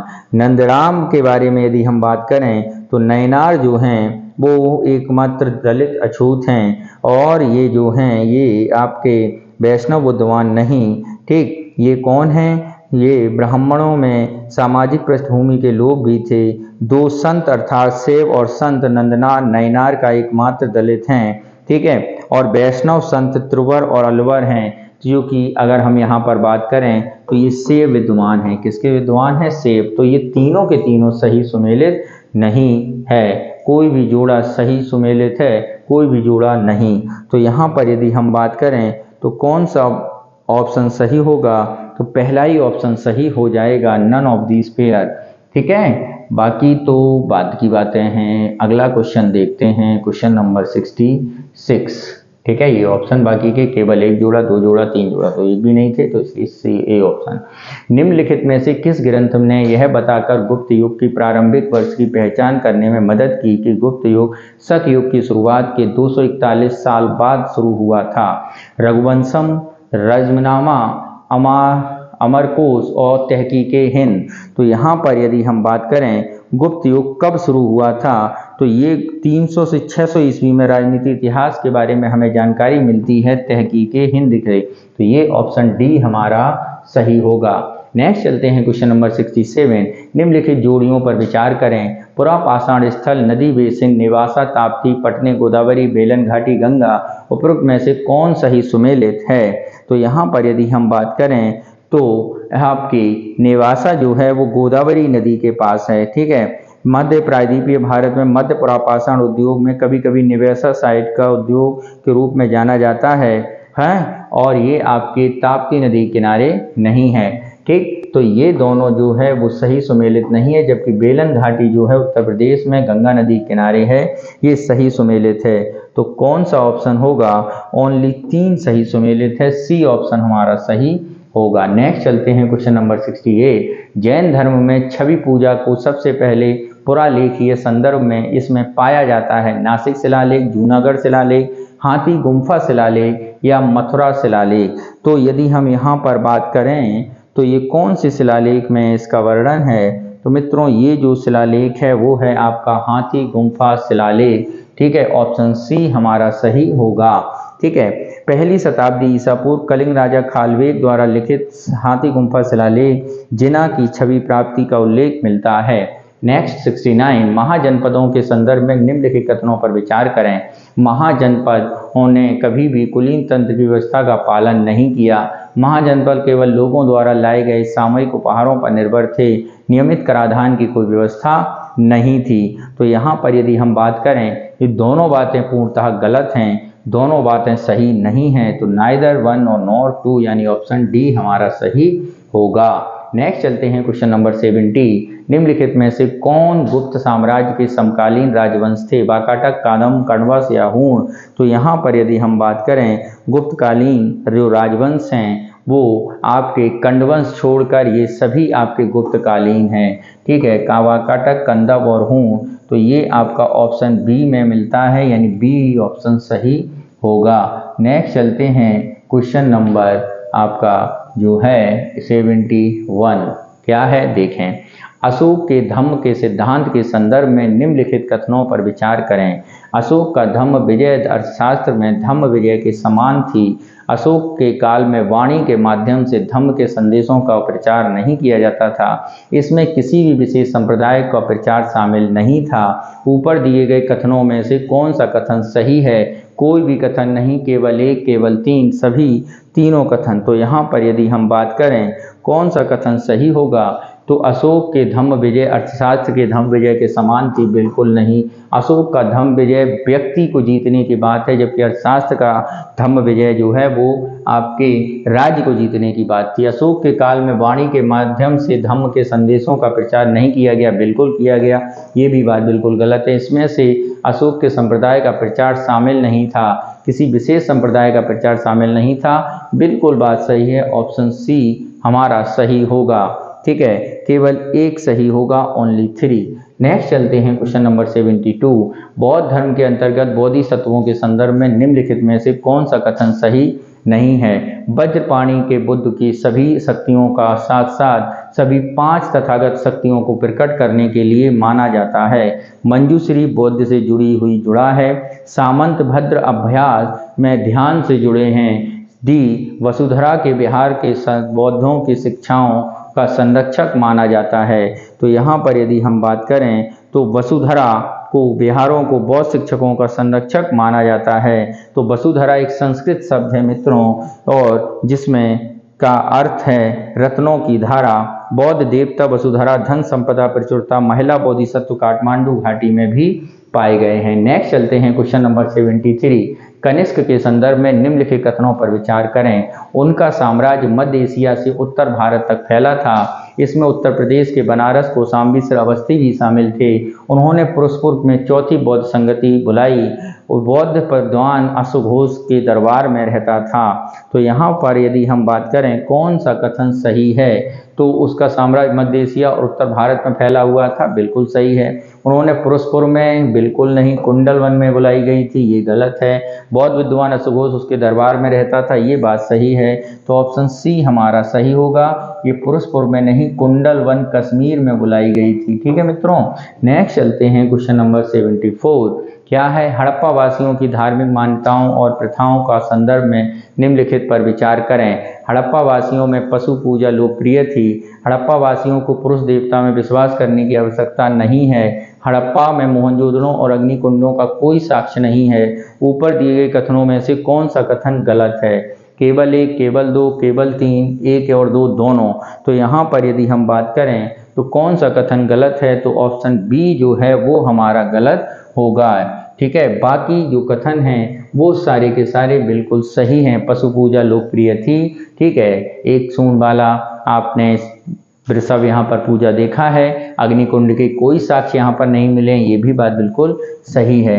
नेक्स्ट चलते हैं क्वेश्चन नंबर 75। उत्तर वैदिक काल के संदर्भ में निम्नलिखित कथनों पर विचार करिए। उत्तर वैदिक ग्रंथों में बड़ी संख्या में जटिल अंकगणितीय गणनाओं का उल्लेख था। बाद के वैदिक ग्रंथों में सभा और समिति का उल्लेख बंद कर दिया गया। उत्तर वैदिक ग्रंथ राजा पुरोहित के बीच घनिष्ठ संबंध का संकेत देते हैं। ऊपर दिए कथनों में कौन से कथन सही हैं? हम लोग यही कथन की जांच कर लेते हैं, उसके बाद आगे बढ़ते हैं। तो यहाँ पर सबसे पहले बौद्धिक ग्रंथों में बड़ी संख्या में जटिल संख्याओं के उल्लेख के बारे में बात मिलती है, ये बात बिल्कुल क्या है? सही है, ठीक है। सभा समिति का उल्लेख बंद कर दिया गया। बौद्धिक ग्रंथों में सभा समिति का उल्लेख बंद नहीं है, किया गया था, बराबर चल रहा था, ये कथन गलत है। वैदिक ग्रंथ पुरोहित के घनिष्ठ संबंध को संकेत देते हैं, ये बात बिल्कुल सही है। अब यहाँ पर ऑप्शन देखते हैं, 1 और 3 कहीं है, वही हमारा आंसर हो जाएगा। तो 1 और 3 बी में है, ज़्यादा दिमाग नहीं लगाना, बी ऑप्शन हमारा सही हो जाएगा। नेक्स्ट चलते हैं क्वेश्चन नंबर 76। भारत में निम्नलिखित नवपाषाण स्थलों में कौन सा एक नवपाषाण काल से मेगालिथिक काल के बीच के प्रारंभिक ऐतिहासिक काल के मानव निवास के पैटर्न के बदलाव का प्रमाण देता है? ए चिरान, बी बुरझोम, सी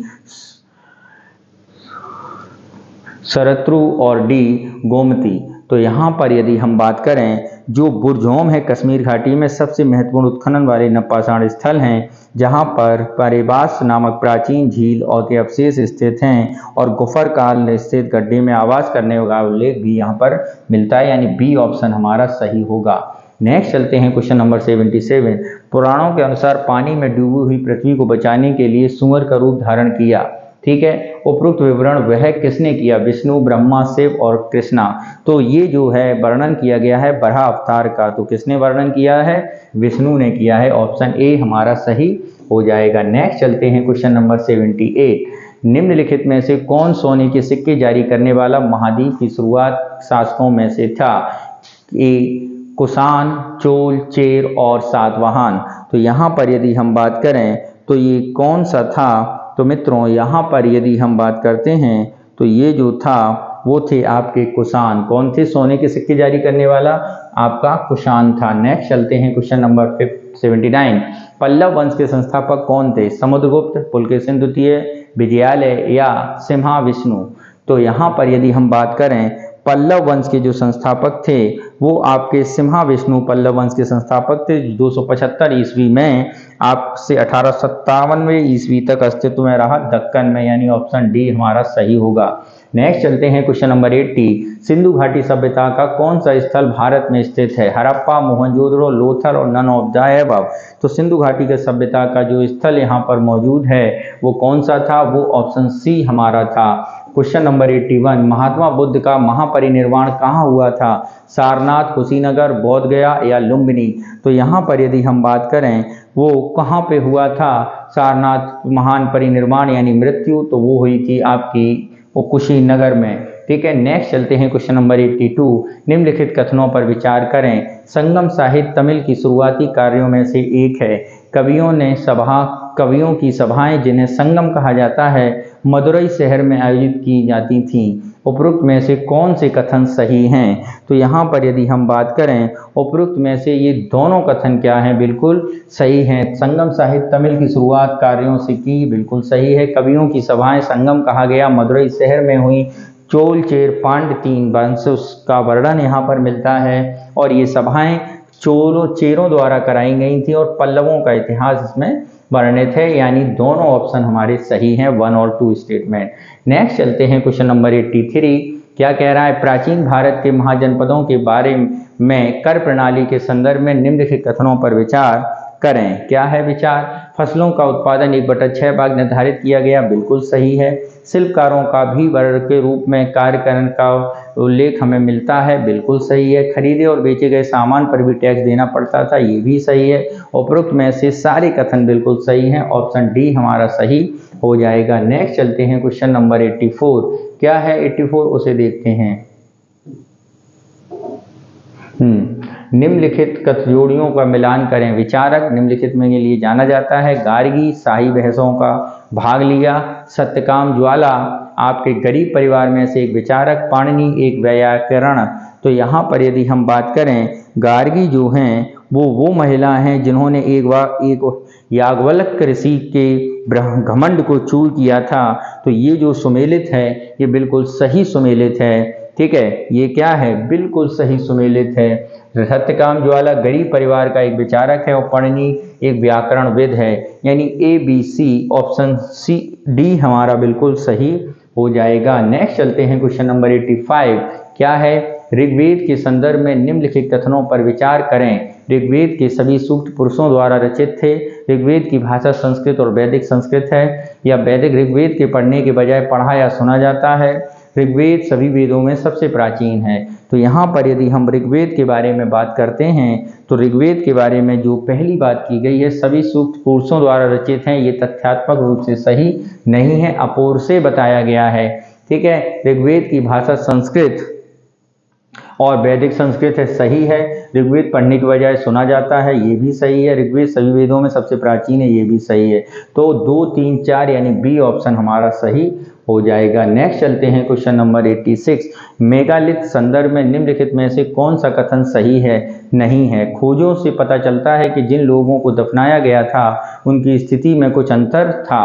कई महापाषाणों का में से एक से अधिक कंकाल हैं जो दर्शाते हैं कि एक ही परिवार के हैं। ठीक है, सतह पर रखे गए पत्थर को घेरे या बोल्डर संभवतः दफन के स्थल के खोजने के लिए साइनो पोस्ट के रूप में काम करते थे, ताकि लोग जब चाहें उसी स्थान पर लौट सकें।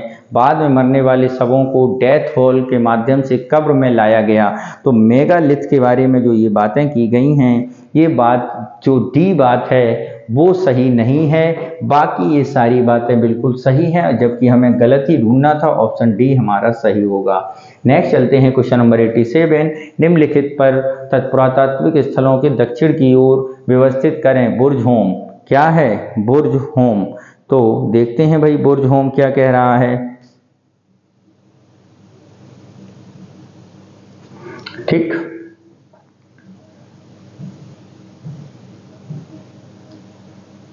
मेहरगढ़ और चिरान, तो बुर्जहोम अगर हम बात करते हैं तो बुर्जहोम आपका कश्मीर में, मेहरगढ़ पाकिस्तान में और चिरान भी वहीं है।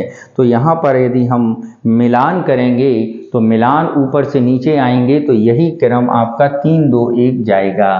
ठीक है, ऑप्शन सी हमारा सही होगा। ठीक, नेक्स्ट चलते हैं क्वेश्चन नंबर 88। हड़प्पा सभ्यता के शहरों के संदर्भ में निम्नलिखित कथनों पर विचार करें। कालीबंगा, लोथल और अग्निवेदियां थीं। मोहनजोदड़ो, हड़प्पा और लोथल जैसे शहरों में विस्तृत भंडार गृह थे।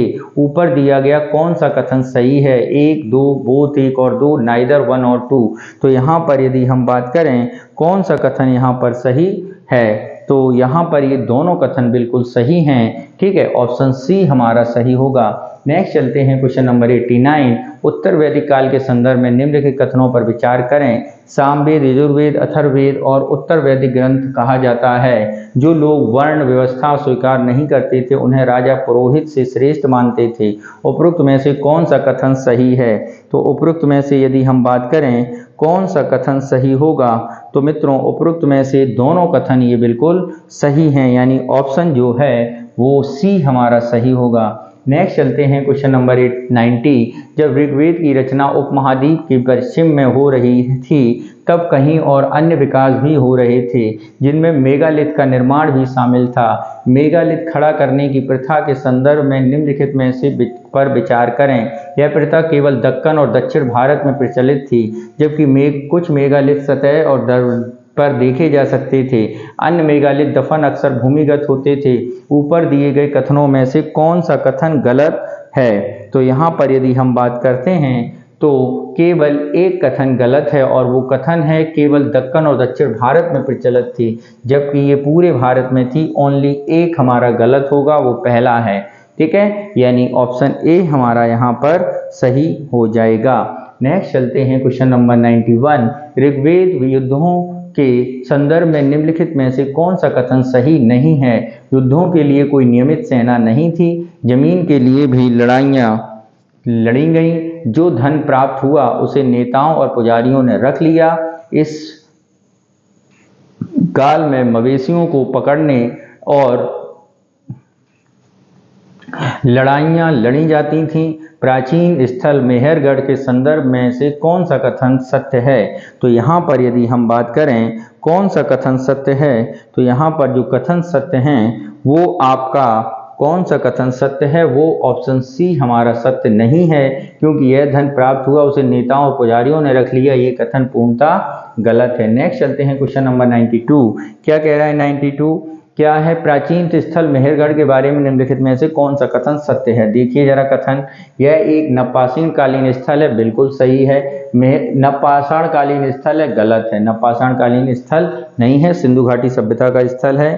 ठीक है, तो यहाँ पर ये बात अगर हम बात करें नवपाषाण काल के समकालीन है सिंधु घाटी सभ्यता, ये सही हो जाएगा। वर्तमान में भारतीय क्षेत्र में नहीं है, पाकिस्तान में है, ये भी सही है। बोलन दर्रे के पास स्थित है, ये भी सही है। भेड़ और बकरी पालन कार्य सर्वप्रथम इसी क्षेत्र में हुआ था, ये भी सही है। तो ये सभी सही हैं, ऑप्शन डी हमारा सही हो जाएगा। नेक्स्ट चलते हैं क्वेश्चन नंबर 93। गुप्तों द्वारा जीते गए निम्नलिखित स्थानों पर विचार करें। कन्नौज, पाटलिपुत्र, नालंदा, उज्जैन। ऊपर दिए गए स्थानों में उत्तर से दक्षिण की ओर व्यवस्थित करें। तो कन्नौज, पाटलिपुत्र, नालंदा, उज्जैन ऊपर से स्थापित करना है।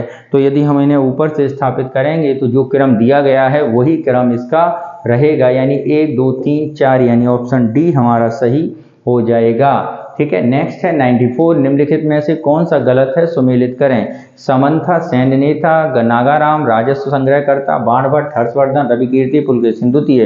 तो गलत सुमेलित मैंने अभी 10 मिनट पहले जो आंसर पहले हुआ है ये नहीं है, क्योंकि ये जो हैं वो समुद्रगुप्त के दरबारी थे। बाकी बिल्कुल सही हैं, तो यही गलत होगा, यही हमारा आंसर हो जाएगा। नेक्स्ट चलते हैं क्वेश्चन नंबर 95। वह लगभग 1400 वर्ष पहले भारत आया था। उन्होंने नालंदा में अध्ययन करते हुए समय बिताया। वह चीन वापस जाने के लिए जमीनी रास्ते से गया। पांडुलिपियों के साथ सोने, चांदी और चंदन से बनी बुद्ध की प्रतिमाएं भी ले गया। उन्होंने अपना शेष जीवन संस्कृत से चीनी भाषा में अनुवाद करने में बिताया।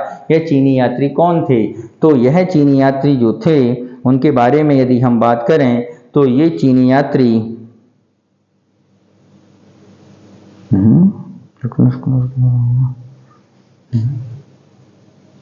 कौन सा गलत सुमेलित है? रवि कीर्ति गलत सुमेलित है। तो मित्रों गलत सुमेलित जरा 1400 वर्ष पूर्व हर्षवर्धन ने एक ऐसा शासन था जिन्होंने बाणभट्ट के बारे में बताया। नागाराम राजस्व संग्रहकर्ता, रेवेन्यू कलेक्टर, ये सही नहीं है, ये सैन्य नेता था। ठीक है, ओके ओके ठीक। तो ये हमारा गलत जो है वो है आपका नागाराम राजस्व संग्रहकर्ता। यह क्या थे? ये राजस्व संग्रहकर्ता नहीं थे, एक सैन्य नेता थे। ठीक है, तो यहाँ पर बी ऑप्शन हमारा गलत होगा। नालंदा के बारे में यदि हम बात करें तो नालंदा विश्वविद्यालय में जो पढ़े हैं वो कौन थे? नागाराम एक व्यापारियों का संगठन था जो संभवतः असाभाओं और अमीर शक्तिशालियों के जमींदारियों के व्यापार को नियंत्रण करता था। ठीक है, तो ये थे आपके जियांग सांग यानी ह्वेनसांग। नेक्स्ट चलते हैं क्वेश्चन नंबर 96। निम्नलिखित में से कौन सा कथन गलत है? चंद्रगुप्त ने यूनानियों और अमित्रोहेट्स से शत्रुओं का नाश करने वाला एक नाम से जाना जाता था। वह कहा जाता है चंद्रगुप्त की मृत्यु दक्षिण भारत में धीमी भूख से हुई थी। कौटिल्य चंद्रगुप्त के मार्गदर्शक गुरु थे। चंद्रगुप्त के उत्तराधिकारी का नाम बिंदुसार हुआ था। तो कौन सा गलत है? चंद्रगुप्त यूनानियों ने अमित्रोहेट्स शत्रुओं का नाश करने वाला के नाम से जाना गया है। तो यहाँ पर यदि हम बात करें अमित्रोहेट्स के नाम से यूनानियों ने शत्रुओं का नाश करने वाला चंद्रगुप्त को जाना जाता था। ये कथन क्या है? गलत है। बिंदुसार को शत्रुओं के विनाशक के तौर पर बताया है, तो यहाँ पर ये चीज गलत है, यही हमारा आंसर होगा। नेक्स्ट चलते हैं क्वेश्चन नंबर 97। निम्नलिखित में से कौन सा राजवंश राजस्व की सभी स्रोतों को ब्राह्मणों को हस्तांतरित करने वाला पहला राजवंश था? पल्लव, चालुक्य, वाकाटक और गुप्ता। तो ये जो थे वो आपके वाकाटक थे, यानी ऑप्शन सी हमारा सही होगा। नेक्स्ट चलते हैं क्वेश्चन नंबर 978। नेक्स्ट चलते हैं क्वेश्चन नंबर 98। पश्चिम भारत में चालुक्यों के बाद कौन सा राजवंश आया? चोल, काकतीय, पल्लव और राष्ट्रकूट। तो यदि हम यहाँ पर बात करें तो कौन सा राजवंश था? तो वो था आपका राष्ट्रकूटा। नेक्स्ट चलते हैं क्वेश्चन नंबर 99। क्या कह रहा है 99? निम्नलिखित में से कौन सा गलत है? दंतीदुर्ग राष्ट्रकूट राजवंश के संस्थापक थे जिन्होंने अपनी राजधानी आधुनिक सोलापुर के पास मान्यखेत या मालाखेड़ में तय की। गोविंदा तृतीय 474 से 780 ईसा पूर्व प्रभुता वर्ष बहुत अधिक वर्ष करने वाला विक्रमावलोक वीर रूप वाला व्यक्ति की उपाधि धारण की। कृष्ण द्वितीय के पास अकाल वर्ष और शुंभतुंगा की उपाधियां थीं। कृष्ण द्वितीय ने चोल राजा पारंतक प्रथम 949 ईस्वी को हराया, चोल साम्राज्य के उत्तरी भाग पर कब्जा कर लिया और चोल साम्राज्य को अपने सेवक के बीच वितरित कर दिया। तो यहाँ पर यदि हम बात करें कौन सा ऑप्शन सही है, तो यहाँ पर जो ऑप्शन सही है वो ऑप्शन है आपका ऑप्शन डी।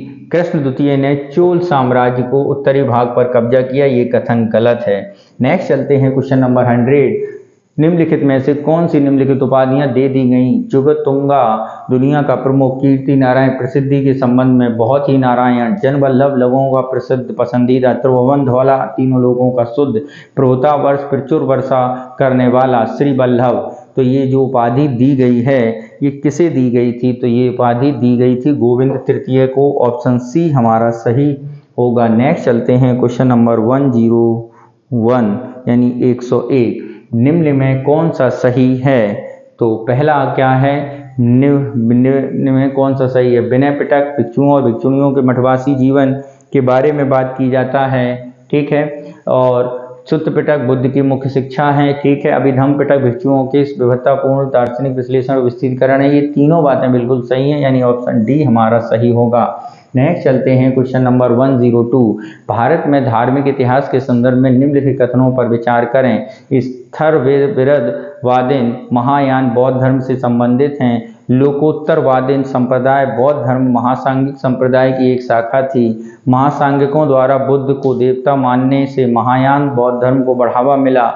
ऊपर दिए गए कथनों में से कौन से कथन सही हैं? तो यहाँ पर यदि हम बात करें कौन सा कथन सही है, तो ये दोनों कथन बिल्कुल सही हैं। ऑप्शन बी हमारा सही होगा। नेक्स्ट चलते हैं क्वेश्चन नंबर 103। बौद्ध भारत में धार्मिक इतिहास के संदर्भ में निम्नलिखित कथनों पर विचार करें। तो भारत में धार्मिक इतिहास के संदर्भ में निम्नलिखित कथनों पर विचार करना है। तो पहला कथन क्या है? बोधिसत्व की अवधारणा बौद्ध धर्म में हीनयान संप्रदाय का केंद्र है। बोधिसत्व आत्मज्ञान और अग्रसर का एक दयालु व्यक्ति है। बोधिसत्व सभी संवेदनशील प्राणियों को उनके मार्ग पर मदद करने के लिए स्वयं के मोक्ष प्राप्त करने में देरी करता है। ऊपर से दिए गए कथनों में कौन से कथन सही हैं? तो यहाँ पर यदि हम बात करें तो कौन सा कथन यहाँ पर सही होगा? तो मित्रों यहाँ पर जो कथन सही होगा वो 1, 2, तीनों कथन सही हैं, यानी ऑप्शन डी हमारा सही होगा। सॉरी, रुकना कौन सा क्वेश्चन है? रुको 101, 102, 103 है ये, ठीक है। तो यहाँ पर यदि हम बात करें तो कौन सा कथन हमारा यहाँ पर सही है? तो यहाँ पर जो कथन सही है वो कथन है 2 और 3, यानी ऑप्शन बी हमारा यहाँ पर सही हो जाएगा। नेक्स्ट चलते हैं क्वेश्चन नंबर 104। निम्नलिखित में कौन सा बौद्ध धर्म के निर्वाण की अवधारणा का सबसे अच्छा वर्णन करता है? कामना की ज्वाला का बुझना, स्वयं का पूर्ण विनाश। तो बौद्ध धर्म की सही निर्वाण की जो अवधारणा है, कामना इच्छा की ज्वाला खत्म होना, यानी ऑप्शन ए हमारा सही होगा। नेक्स्ट 105। निम्न पर विचार करें। बुद्ध का देवीकरण, बुद्ध सत्व का मार्ग पर चलना, छवि पूजा और अनुष्ठान उपरोक्त में महायान बौद्ध धर्म की विशेषता है। तो बुद्ध को देवता बना देना बौद्ध धर्म की विशेषता है। बोधिसत्व के मार्ग पर चलना महायान धर्म की, यानी ऑप्शन डी हमारा सही है। नेक्स्ट चलते हैं क्वेश्चन नंबर 106। प्रारंभिक मध्यकाल में बौद्ध धर्म का पतन क्यों शुरू हो गया? उस समय तक बुद्ध की विष्णु के अवतारों में से एक माना जाता था। उस तरह वैष्णववाद का हिस्सा बन गए। अंतिम गुप्त राजा के समय एक मध्य एशिया की आक्रमणकारी जनजातियों ने हिंदू धर्म को अपनाया और बौद्धों पर अत्याचार किया। गुप्त वंश के राजा बौद्ध धर्म को घोर विरोधी थे। उपरोक्त में से कौन सा कथन सही है? तो यहाँ पर यदि हम बात करें उपरोक्त में से कौन से कथन यहाँ पर सही हैं, तो केवल पहला कथन जो है वो सही है, बाकी ये दोनों कथन गलत हैं, यानी ए ऑप्शन हमारा सही हो जाएगा। नेक्स्ट चलते हैं क्वेश्चन नंबर 107। अनेकांतवाद निम्नलिखित मूल सिद्धांत बौद्ध, जैन, सिख और वैष्णव। तो ये जो दिया गया सिद्धांत है ये जैनिज्म का है, ऑप्शन बी। नेक्स्ट चलते हैं क्वेश्चन नंबर 108। प्राचीन भारत के इतिहास के संदर्भ में निम्नलिखित में से क्या बौद्ध धर्म और जैन धर्म दोनों समान था? तपस्या, भोग की चरम सीमाओं से बचना, वेदों के प्रमाण के प्रति उदासीनता, अनुष्ठानों की प्रभावकारिता का खंडन, नीची रेखूट का उपयोग करके सही उत्तर चुनें। तो यहाँ पर यदि हम बात करें कौन सी बातें सही हैं, तो वेदों का सही प्रतिमान और अनुष्ठान को प्रभावकारी खंडन, ये बात सही है। तो ऑप्शन 2 और 3 जहाँ होंगे वही हमारा आंसर होगा। तो 2 और 3 बी में है, यही आंसर होगा। नेक्स्ट चलते हैं 109। निम्नलिखित में से कौन सा कथन जैन सिद्धांत पर लागू है? कर्मों को नष्ट करने का सबसे अचूक उपाय तपस्या करना, प्रत्येक वस्तु यहाँ की सबसे छोटे कण में भी एक आत्मा होती है, 3 कर्म आत्मा का अभिशाप है और इसे समाप्त किया जाना चाहिए, नीचे दिए कूट का प्रयोग करके सही उत्तर चुनें। तो यहाँ पर यदि हम सही उत्तर बताएं तो ये सभी हमारी सही उत्तर हैं, ऑप्शन डी हमारा सही हो जाएगा। नेक्स्ट चलते हैं क्वेश्चन नंबर 110। भारत के धार्मिक प्रथाओं के संदर्भ में स्थानकवासी संप्रदाय से संबंधित हैं। तो स्थानकवासी संप्रदाय अगर हम बात करते हैं अनेकांतवाद स्थानकवासी का ही, जैनिज्म का ही ऑप्शन है, बी ऑप्शन हमारा सही होगा। नेक्स्ट चलते हैं क्वेश्चन नंबर 111। निम्न में कौन सा सही है? प्रारंभिक वैदिक काल में कोई वर्ण व्यवस्था नहीं थी। उत्तर वैदिक काल में वर्ण व्यवस्था अस्तित्व में था। प्रारंभिक वैदिक समाज में कोई गोत्र व्यवस्था प्रचलित नहीं थी। तो यहाँ पर यदि हम बात करें ये तीनों बातें बिल्कुल सही हैं, ऑप्शन डी हमारा सही होगा। नेक्स्ट चलते हैं क्वेश्चन नंबर 112। ठीक है, क्या है? ऋग्वैदिक आर्यों में सिंधु घाटी के लोगों की संस्कृति के बीच अंतर के संदर्भ में निम्नलिखित में से कौन सा कथन सही है? ऋग्वैदिक आर्य युद्ध में मेल, कोट और हेलमेट का उपयोग करते हैं, जबकि सिंधु घाटी सभ्यता के लोग इसका उपयोग करने के कोई सबूत नहीं छोड़ा। सोना, चांदी, तांबा, सिंधु घाटी के लोग केवल तांबे का लोहा जानते थे। ऋग्वैदिक काल में घोड़े को पालतू बनाया था, जबकि सिंधु घाटी के लोगों को जानवर के बारे में कोई जानकारी के प्रमाण नहीं मिले हैं। तो यहाँ पर यदि हम बात करें तो दूसरा जो सोना, तांबा, और जबकि सिंधु घाटी केवल तांबा, लोहे के कोई जानकारी नहीं है, ये बात गलत है। ये दोनों सही हैं, यानी ऑप्शन 1 और 3 हमारा सही होगा। C is the right answer. Next चलते हैं क्वेश्चन नंबर 13। निम्नलिखित में से कौन सा स्थल हरियाणा में स्थित है? बनावली, कालीबंगा और राखीगढ़ी। तो यदि हम बात करें, ये जो स्थल है वो आपकी बनावली जो है वो आपकी बनावली और राखीगढ़ी ये आपके हरियाणा में पड़ते हैं। ऑप्शन 1 और 3 बी ऑप्शन हमारा सही हो जाएगा। नेक्स्ट चलते हैं क्वेश्चन नंबर 114। क्या है? हड़प्पा सभ्यता के बारे में निम्नलिखित में से कौन सा कथन सत्य? हड़प्पा संस्कृति नगर नियोजन में अपनी विशिष्ट प्रणाली के लिए प्रसिद्ध थी। मोहनजोदड़ो का सबसे महत्वपूर्ण सार्वजनिक स्थान महान स्नानागार के प्रतीत होता है। अन्नागार मोहनजोदड़ो की सबसे बड़ी इमारत थी। तो यहाँ पर यदि हम बात करें कौन सी बात सही होगी, तो यहाँ पर यदि हम बात देखें हैं तो ये चारों बातें बिल्कुल सही हैं, यानी ऑप्शन डी हमारा सही होगा। नेक्स्ट 115। निम्नलिखित में कौन सा हड़प्पा स्थल कच्छ के क्षेत्र में स्थित है? देसलपुर, धौलावीरा, लोथल, रोजड़ी। नीची गई कोड का सही उत्तर चुनें। 1 और 2, 2 और 3, 2 और 4, 3 और 4। तो यहाँ पर यदि हम बात करें तो कौन सा ऑप्शन सही है? 1 और 2, यानी ऑप्शन ए हमारा सही होगा। नेक्स्ट चलते हैं क्वेश्चन नंबर 116। मोहनजोदड़ो के ग्रेट बाथ कॉम्प्लेक्स विशाल स्नानागार टैंक में पर सीढ़ियाँ थीं, उत्तरी भाग, दक्षिणी भाग, पूर्वी भाग और पश्चिमी भाग। तो यहाँ पर यदि हम बात करें कौन सी बात सही होगी, तो 1 और 2 ओनली सही हैं, यानी उत्तरी और दक्षिणी, यानी ऑप्शन बी ऑप्शन हमारा सही होगा। नेक्स्ट 117। क्या कह रहा है 117? उसे देखते हैं। ठीक है, निम्नलिखित में कौन से स्थान गड्ढे आवास के संबंध में धौलावीरा, बुर्जहोम, गुफरकाल, सुरकोटगई और वे साइटें कौन सी हैं? तो बुर्जहोम और गुफरकाल, यानी 2 और 3। तो ऑप्शन में कौन से में 2 और 3 हैं? तो ऑप्शन जो हम देखते हैं 2 और 3, तो 2 एंड 3 ओनली सी ऑप्शन हमारा यहाँ पर सही हो जाएगा। कौन सा? सी ऑप्शन हमारा। नेक्स्ट चलते हैं क्वेश्चन नंबर 118। हड़प्पा के संदर्भ में कुछ जानवरों के साक्ष्य अत्यंत दुर्लभ हैं। भैंस, ऊंट, घोड़ा, सूअर। तो हड़प्पा के संदर्भ में यदि हम बात करें तो सूअर के साक्ष्य अत्यंत दुर्लभ हैं, तो ऑप्शन सी हमारा सही होगा। 1, 2 और 3। ठीक है, सिंधु घाटी सभ्यता के पालतू जानवर के तौर पर सूअर तो मिला है, लेकिन ये नहीं मिले हैं। नेक्स्ट चलते हैं, घोड़े के अवशेष कहाँ? सुरकोटदा, कालीबंगा, धौलावीरा, मांदा।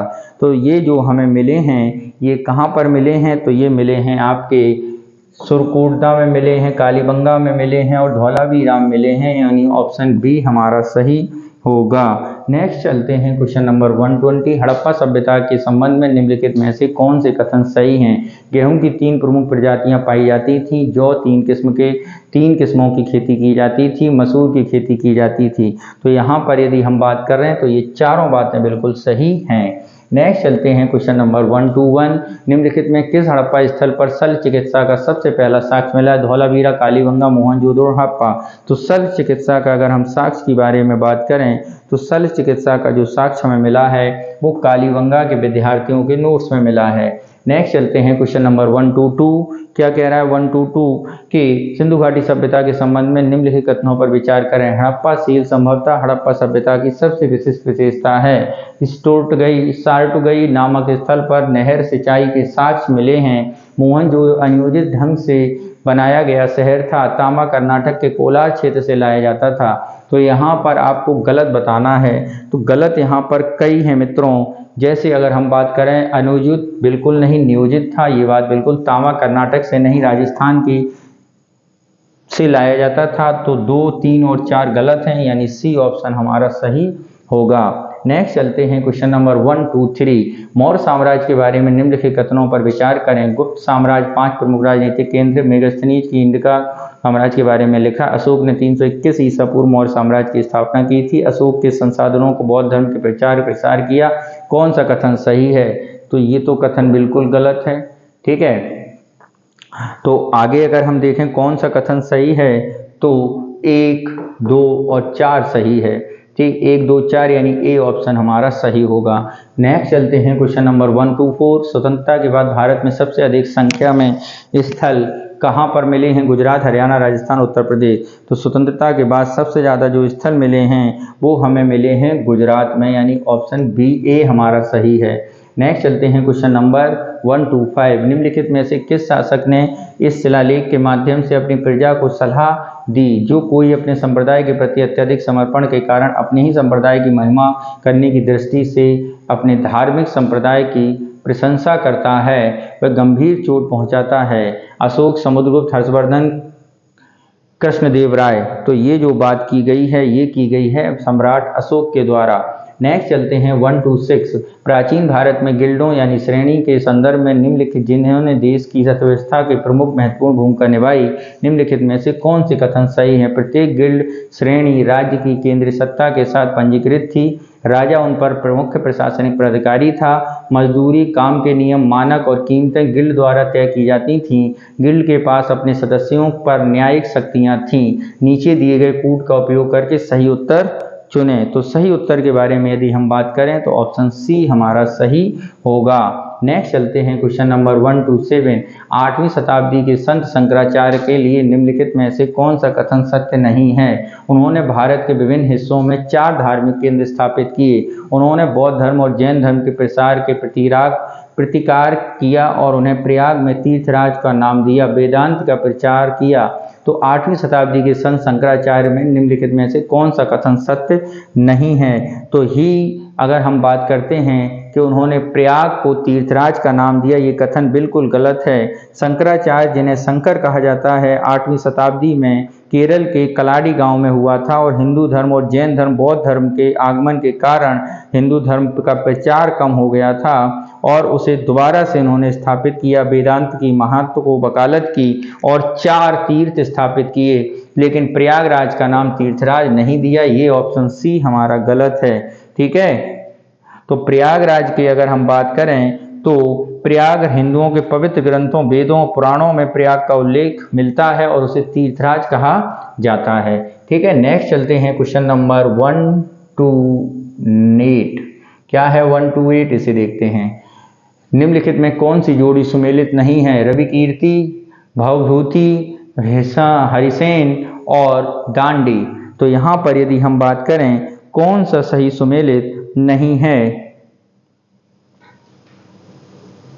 जो आपके हरिसेन हैं वो हर्ष के नहीं बल्कि समुद्रगुप्त के दरबारी थे, यही सुमेलित नहीं है। तो यही हमारा गलत होगा, यही ऑप्शन सी आंसर होगा। नेक्स्ट चलते हैं क्वेश्चन नंबर 1 to 9। 6ठी शताब्दी की शुरुआत में भारत का दौरा करने वाला तीर्थयात्री कौन सा है? तो सती प्राप्ति में आपका जो है स्वांगयुन है। नेक्स्ट चलते हैं यानी ह्वेनसांग, जिसे आप कहते हैं भीनमाल की यात्रा करने वाला चीनी यात्री कौन है? तो भीनमाल की जो है ह्वेनसांग है, यानी ऑप्शन सी। 1 2 3 1। चालुक्य शासक पुलकेशिन ने हर्ष की विजय किस वर्ष हुई? 612, 618, 622, 639। तो चालुक्य शासक ने जो विजय प्राप्त की थी वो की थी 618। नेक्स्ट चलते हैं योग दर्शन का प्रचार किसने किया? पतंजलि, गौतम, जैमिनी या नन? तो पतंजलि ने किया था। गौतम ने न्याय, जैमिनी ने वैशेषिक दर्शन दिया था। ठीक है, नेक्स्ट चलते हैं क्वेश्चन नंबर 133। वह चोल सम्राट कौन था जिसने श्रीलंका में पूर्ण स्वतंत्रता दी और अपनी बेटी का विवाह सिंगल राजकुमार से किया? कोलतुंगा, राजेंद्र फर्स्ट, अधिराजेंद्र और राजाधिराज फर्स्ट। तो वो राजा थे आपके कोलतुंगा फर्स्ट, यानी ऑप्शन ए। नेक्स्ट चलते हैं क्वेश्चन नंबर 134। निम्नलिखित में कौन हड़प्पा और मोहनजोदड़ो की खुदाई के संबंध नहीं था? राडरिवंजी, के.एन. दिस्ट, एम.एस. वत्स, वी.ए. स्मिथ। तो के.एन. दिस्ट, वी.ए. स्मिथ हैं वो नहीं है। विंसेंट ए. स्मिथ एक इतिहासकार हैं लेकिन मोहनजोदड़ो संबंधित नहीं है। सिंधु घाटी सभ्यता के निवासियों के बारे में ज्ञान का मुख्य स्रोत क्या था? मोहरें, बर्तन, आभूषण, मंदिर और लिपियां। का मुख्य स्रोत क्या था? तो बर्तन, आभूषण, हथियार और औजार। इसके अलावा मोहर भी है। तो यहाँ पर यदि हम बात करें तो ऑप्शन बी हमारा सही हो जाएगा। नेक्स्ट चलते हैं क्वेश्चन नंबर 136। जैन धर्म के प्रथम विभाजन के दौरान श्वेतांबर पंथ का प्रथम संस्थापक कौन था? स्थलभद्र भद्रभाऊ कालचर्य और देवी कर्म शर्मन। तो यहाँ पर यदि हम बात करें श्वेतांबर के जो थे वो स्थलभद्रबाहु थे, ठीक है, स्थलभद्र। नेक्स्ट चलते हैं क्वेश्चन नंबर 137। गुप्त साम्राज्य के पतन के विभिन्न कारण थे, नीचे कथन में कौन सा नहीं? हूण आक्रमण, प्रशासन का सामंती व्यवस्था, परिवर्ती गुप्त सम्राट, बौद्ध धर्म को स्वीकार करना, अरब आक्रमण। तो जो कथन सही नहीं था वो है अरब इन्वेजन। अरब इन्वेजन काफी बाद हुआ था। नेक्स्ट चलते हैं क्वेश्चन नंबर 138। निम्नलिखित में कौन हड़प्पा शहर से जुते हुए खेतों की खाड़ियों में स्थापित किया गया? कालीबंगा, धौलावीरा, मोहनजोदड़ो, लोथल। तो हड़प्पा शहर जुटे हुए खेतों की खाड़ियां स्थापित की गई, तो वो है आपका कौन सा? Kalibangan, option A. नेक्स्ट है क्वेश्चन नंबर 139। निम्नलिखित में कौन भारत में किस दर्शन परमाणु सिद्धांत का प्रतिपादन किया? विशेषिक, सांख्य, योग और न्याय। तो विशेषिक अणु सिद्धांत जो दिया था वो विशेषिक दर्शन के अंतर्गत दिया गया है। किसके अंतर्गत? विशेषिक दर्शन की, ठीक है। विशेषिक दर्शन जो किसने दिया था? कणाद ने दिया था। किसने? कणाद ने। नेक्स्ट चलते हैं 140। निम्नलिखित में कौन सा महाजनपद अपनी राजधानी से मेल नहीं खाता? मत्स्य, विराटनगर, कुरु, इंद्रप्रस्थ, सूरसेन, मथुरा, अस्मक, इंद्रप्रस्थ। तो अस्मक नहीं खाता है क्योंकि अस्मक जो है वो आपका पाटलिपुत्र, ठीक है, ये है। नेक्स्ट चलते हैं क्वेश्चन नंबर 1। निम्नलिखित में किस भारतीय पुरातत्वविद ने सबसे पहले भीमबेटका गुफाओं का दौरा किया? मधु स्वरूप वत्स, HD सकल, BK वंशगर, VN मिश्रा। तो ये किया था VS वालंकर ने, ठीक है, VS वालंकर ने, ठीक है। नेक्स्ट चलते हैं विष्णु श्रीधर वाणंकर भारतीय पुरातत्वविद थे और उन्हें 1957 में किया था, ठीक। नेक्स्ट चलते हैं क्वेश्चन नंबर 142। चंद्रगुप्त मौर्य के उल्लेख निम्नलिखित में से किस में मिलता है? भाषा, शूद्रक, विशाखदत्त और अश्वघोष। तो ये अगर हम बात करें तो ये मिलता है विशाखदत्ता, ऑप्शन सी।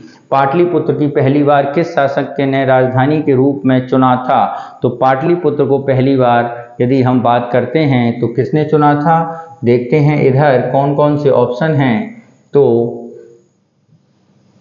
अजातशत्रु, कालाशोक, उदयन और कनिष्क। तो पाटलिपुत्र को जिसने चुना था उस व्यक्ति का नाम क्या है?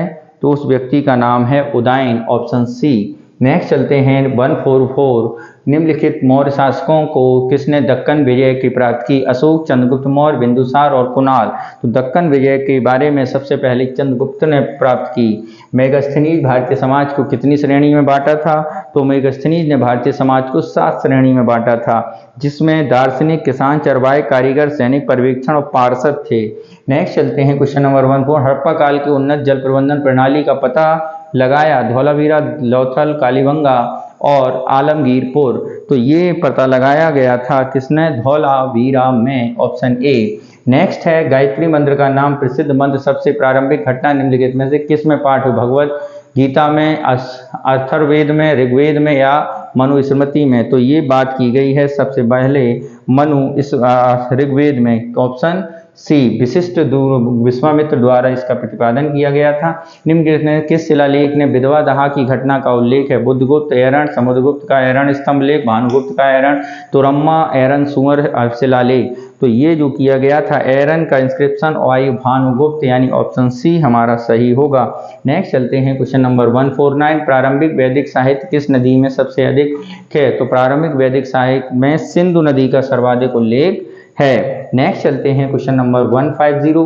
प्राचीन काल में महाजनपदी का नाम था? कावेरी, चित्रोपला, नीलोत्पला और उपरोक्त में से अधिक। तो ये था उपरोक्त में से एक से अधिक हैं। और कौन कौन सी नदी है महानदी का? चित्रोपला, ठीक है, महानंदा, ठीक, और नीलोत्पला है, ठीक। तो ये दोनों हैं और ऑप्शन डी इस तरह हमारा सही उत्तर होगा। तो इस तरह मित्रों आज हम लोगों ने परम IAS संस्थान का model test paper ancient history का लगाया, ठीक है। कल हम लोग इसी का मेडिवल हिस्ट्री का लगाएंगे और इसके अन्य पेपर भी सॉल्व कराए जाएंगे और इसके साथ ही हम लोग फिजिक्स वाला और ओनली IAS के बिहार PCS में जो पेपर सॉल्व किए गए हैं वो भी करेंगे, ठीक है। तो बहुत बहुत धन्यवाद। हमारे चैनल को लाइक करने के लिए, सब्सक्राइब करने के लिए और इसे शेयर करने के लिए। Thank you very much.